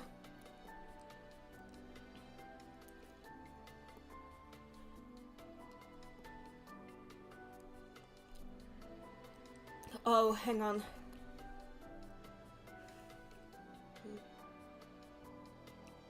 And, Jude explains to Philia how it could even be that a city like this could have fallen like this. That being locked in like this made the people go stir crazy about the societal differences, and how these people basically living together, cramped together like this in the setting can really hurt them in the long run. They end up at a cable car station, which is supposed to lead to a resort outside of the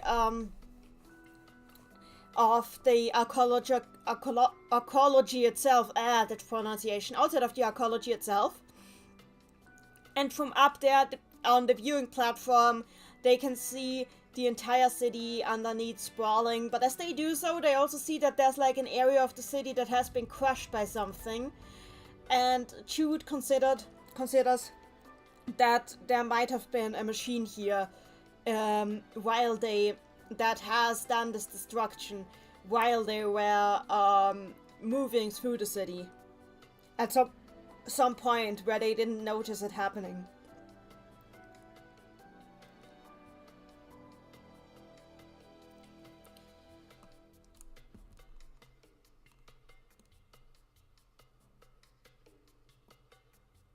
So Philia keeps like being very philanthropic about it, hoping that some people manage to escape the insurrection, that there are survivors, that the tribe down in the city will survive too. They sit in the cable car, they chat with each other.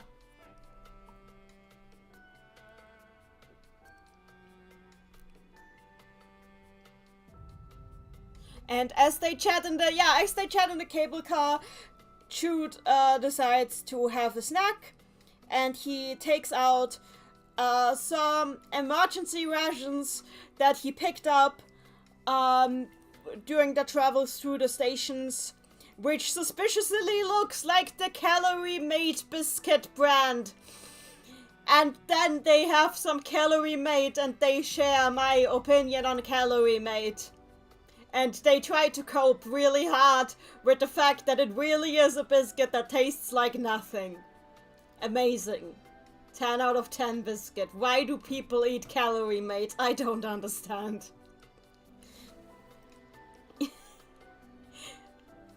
So they end up at the resort, find that indeed nobody is alive there anymore. Hang on.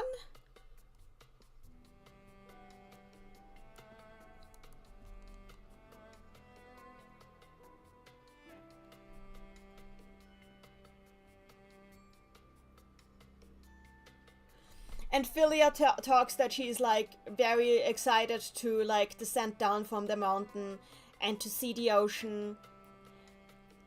And the fact like how human, how natural it seems that how Philia is looking forward to the ocean reminds Jude that how extremely human Philia is. And he philosophizes for a bit about the uncanny valley and how Philia achieves the apparently impossible by overcoming the uncanny valley, by being such a perfect replica of a real human that you don't notice the difference anymore. Princess Madeline, Robot Girl, and her dad drag on Calorie Mate for 10 minutes. Mrs. Leslie, I think it's funny that there's literally a whole scene of them pissing on Calorie Mate. Yeah. I love it.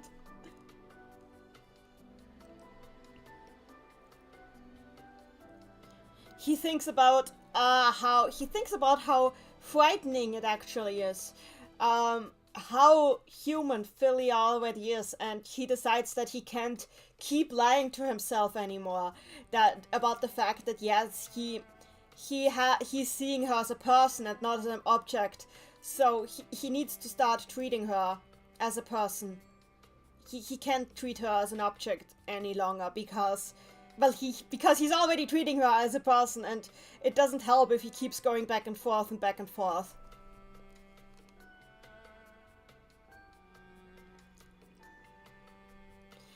They keep, like, going down the mountain, and it's a little cold up there, but not so cold that Philia feels uncomfortable. Jude is a little worried about her comfort and keeps asking her if she needs her jacket, and eventually she just jokingly... Hang on for a moment.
Okay. Alarm down. A cat broke a vase. All that happened is that a cat broke a vase. I heard glass shattering, so I was worried. But it's just a cat that broke a vase. Okay, we can continue. Where did I leave off? Oh yeah, I know where. Princess Madeline, he admits that he's seeing her as a person, but he's still definitely not her dad. Oh yeah, we were at that point. Yeah, I'm also glad that everything is okay. So, let us continue. So, Jude, oh yeah, Philia makes, because Jude is like, keeps asking Philia if she needs a jacket, or if she needs something else, and if she's comfortable. Jude eventually, Philia eventually, jokingly, says, okay, Dad, to Jude. I was just jokingly, and he completely freaks out and yells at her that he's not her dad. And they end up having a fight over it, because he's just that, stubborn on the point. And he realizes that he's like, that he overreacts. And he a little while later tries to apologize, but she tries, she ends up, apologizing before him getting too over familiar with him. And he doesn't explain why he's that uncomfortable with it. He just says that he was trying to correct a mistake she was making. But he also, like, apologizes for being harsh on her. So they make up, and Philia says that, yeah, she does feel that, like, Jude is somewhat fatherly, but the thing is with it is also that, Jude is, where Jude is different from what she thinks of, as fatherly now, as a parent now, is that ever since she's been watching, like, not only that one recording in the city that we talked about, but also other recordings on the way, she's, and also chat logs from mom groups, apparently. She's decided that to be a parent means that you would sacrifice everything for your child, even your life. And she thinks that's heroic, that is noble. She thinks it's amazing. And that is what is kind of like what fascinates her about the concept of parenthood. But as she says that, Jude tries to disillusion her, saying that that's just an instinct and he doesn't consider that true love, and because it's just genetic, and that not all parents are good parents, and that even though, like, so many people moralize you if you say that you don't love your children, he thinks that true love is something that needs to be nourished and that needs to be earned, like, over a long time. So personally, he doesn't think he could ever truly love someone he doesn't know yet. And they have, like, and then they end up, like, having, he goes more and more overly philosophical with it until Philia loses interest in the topic eventually. Princess Madeline, Philia, bless her heart, is the one who apologizes first, even though she wasn't the one who was wrong. I absolutely agree. And Mrs. Leslie keeps thinking that, Jude.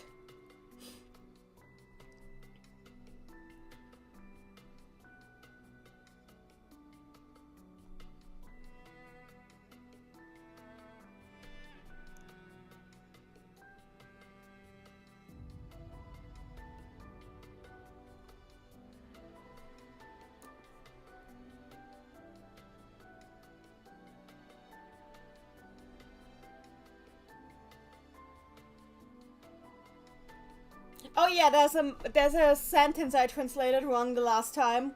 I said that Jude told her you shouldn't judge people by their words alone, but that's not what it said. Actually, he was telling her that she shouldn't idolize those moms for chewing out the other moms who answered differently from them on the question that they had asked in the mom group. Because chewing out people is not nice. Wendy in the chat, I can only imagine Jude didn't want the responsibility of usually attributed to parenthood on him. If he views it as such a heavy responsibility that's even ingrained in us by genes, I guess it's scary.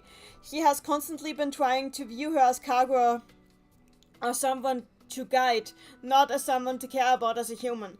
But that has changed ever since he started treating her as a student, I suppose. Yeah, absolutely. I mean, even before that, he's clearly been he's not as cold as he wants to appear a lot of the time. It's interesting how much he actually does care. I think it's very well, the portrayal is very interesting.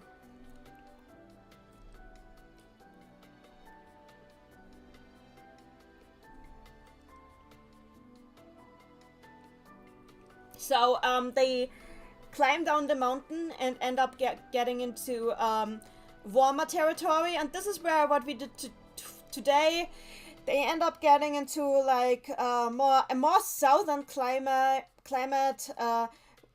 grasslands, wide open areas, and they progress steadily. Philia is very happy about getting to see the ocean soon. But eventually Jude starts to feel that there's something off around them. And he doesn't know what it is, but he starts to suspect that he might be picking up Oh, yeah, he then realizes that he's picking up on there being very weak waves that are being detected, like sound waves and light waves that are being detected by the equipment, and concludes that there must be a singularity machine that is camouflaging itself about 100 kilometers behind them. And he deduces that it must be the same machine that did the damage that they saw in the city when they left it, and that it has been going the same direction as them for some reason. But it is on a quite large distance, so it's not like they must like just run. He just registers the pattern so they can keep an eye on it. They keep passing through the southern end of the continent, further towards the peninsula, where they will encounter where they will have the second checkpoint on their journey. As they do so, Jude constantly has... Hang on.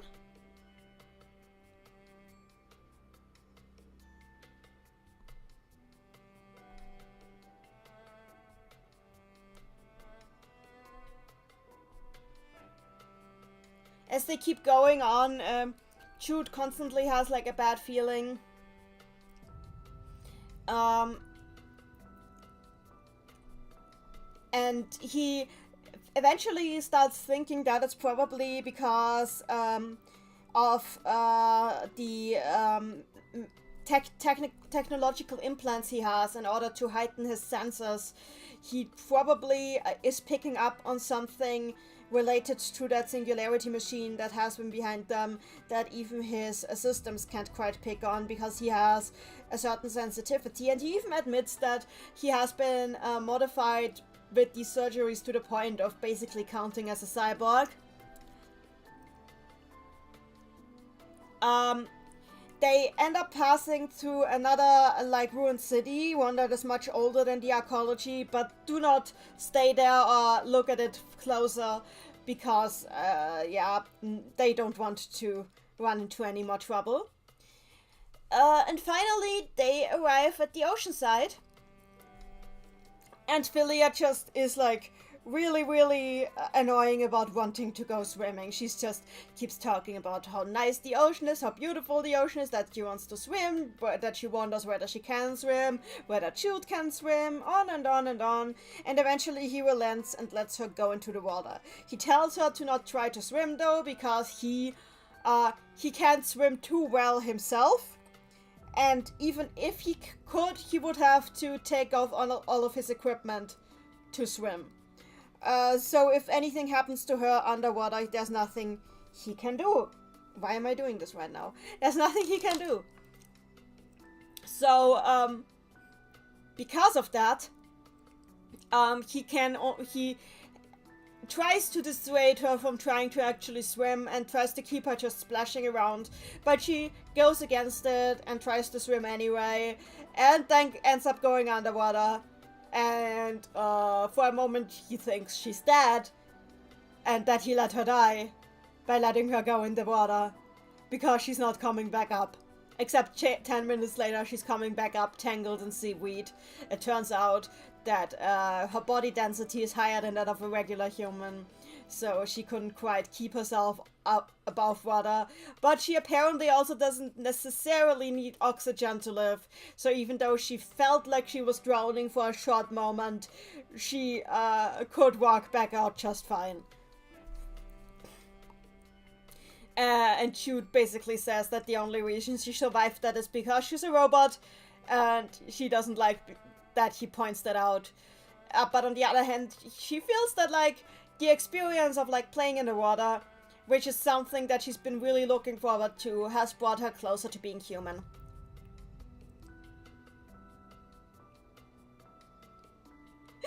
Princess Madeline, she doesn't necessarily need oxygen, but she sure doesn't like not having it. Truth. Big truth. So what can we analyze from this? There's a lot to go through. Well, firstly, I find it extremely interesting how Jude talks about the society of the archaeology in its last days, and we can actually see that despite the way he has previously been shown to idealize humanity, he's not blind to its faults. He's done this before too, but like he very openly discusses like class differences, discrimination, how easily people are manipulated through media, what happens with people when they get cabin fever, like, and he makes it clear that these people like led themselves to the end with the way that they were treating each other. So I find it interesting that we now further in the story see that it's not like he can't see that like the high civilizations that he so admires and that he so wishes to reclaim weren't perfect. In fact, like we see again that he seems to think of it as a circle, that things go up and down and up and down. That said, he seems like, as I said, again, it seems really clear to me that he enjoyed exploring the archaeology, because even though they didn't end up taking much loot with them out of it, at the end he says that he thinks they made very valuable experiences, even though they went through so much trouble in there. So he clearly enjoys the archaeological value of it, even though, as he says, they will have to let thorough excavation to other people, leave that to other people. I also find it very interesting. We see firstly, he more and more like admits that Philia has a sense of personhood herself, while also more and more seeing the points where he himself considers himself machine-like, like explaining his cybernetic implants, or like his senses. Also where he would go against the grain with mainstream opinions and such. And of course there's also this fact that he doesn't want to be called a father, which I think he might have had a troubled relationship with his own father. I think this will be something that we'll come back to eventually. But he definitely has a father-daughter relationship with Philia going on already. I mean, the fact alone that we had like this father figure who the dead body of a father with his daughter, from whom they procured the IDs, who were clearly supposed to serve as sort of like a foil or a mirror to him and Philia.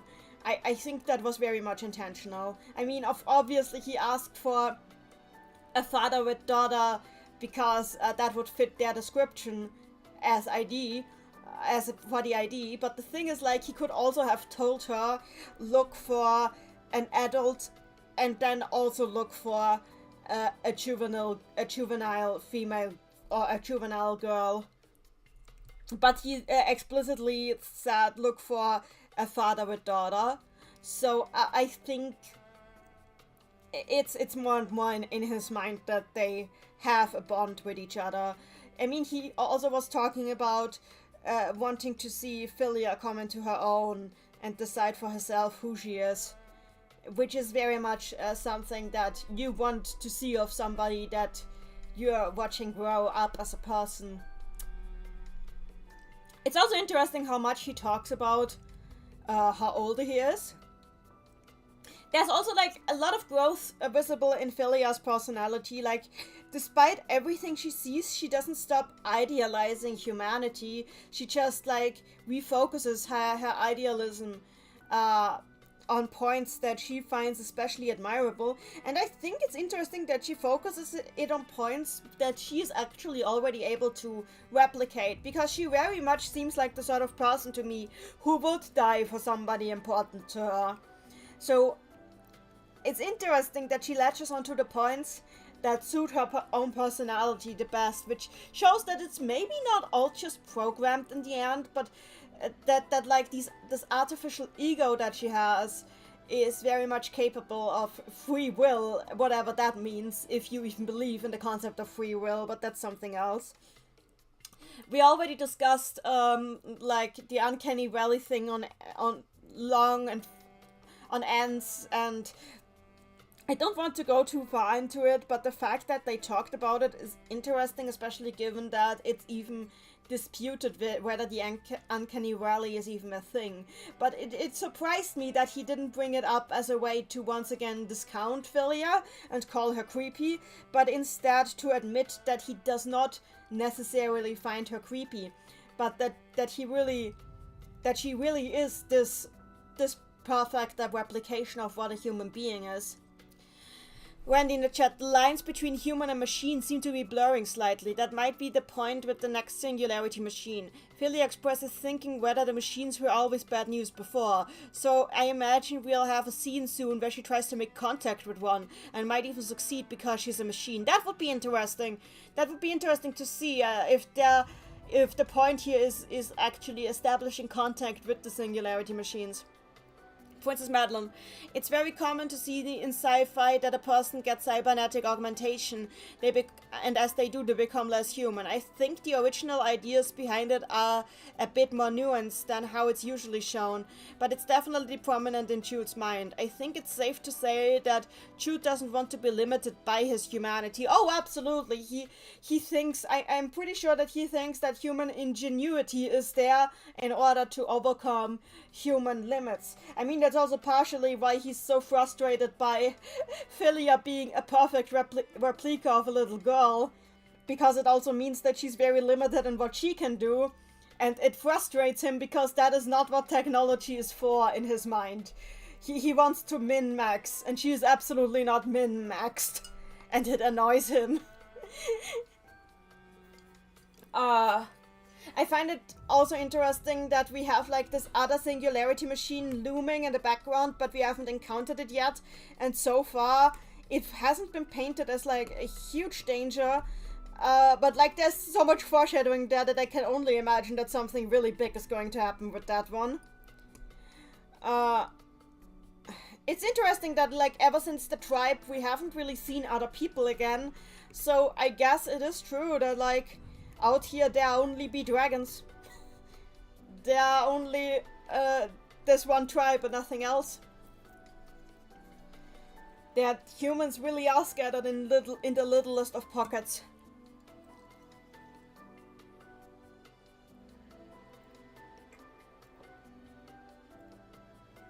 Princess Madeline, it's fine.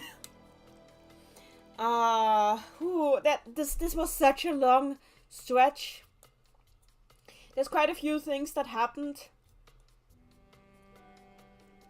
Do you guys think there's something I should still bring up that I haven't brought up yet? Because I'm tired and I don't think I can think any harder.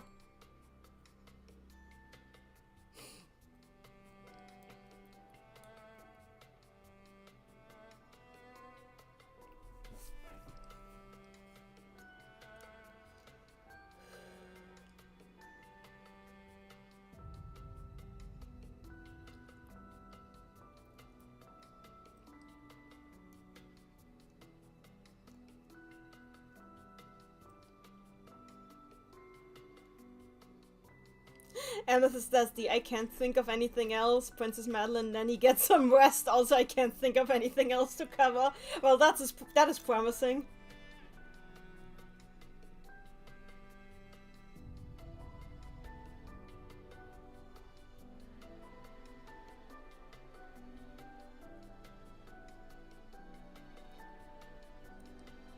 Anybody else? Any more takers? Because if we don't get like anything else we should bring up, then I am going to cut the stream here. Because, phew, this was a long week.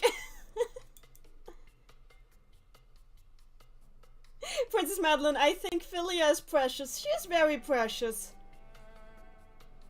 I find it interesting that, like, oh yeah, one thing I wanted to bring up is, like, I find it interesting that she's getting, like, actually more adept at, like, this courier lifestyle. Like, she's starting to use more advanced vocabulary when it comes to these matters such as the enemy scan and such.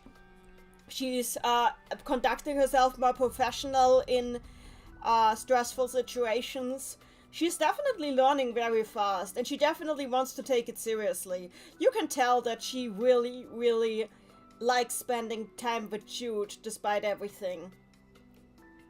She at very least, if not a father, she at very least considers him a friend. Despite everything about him that she doesn't like.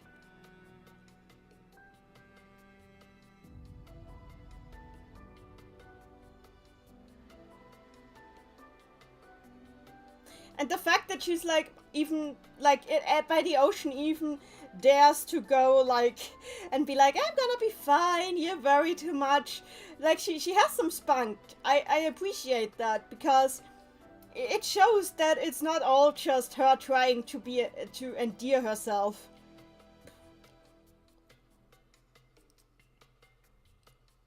Princess Madeline, talking about how she learns and grows would be an interesting conversation, but it's hard to say how much of it is gonna come up in the story itself. Yeah, Jude is our focus character. We're getting the most insight into his brain, so that's what we have to go off on. Okay, I think we've got it covered for today. Sorry for the broken glass cat interruption at the end there. I'm going to take a few days of break now. I think I need that. But it has been really fun. Thank you guys for joining the stream again. I'll hopefully see you guys again next time. Bye bye!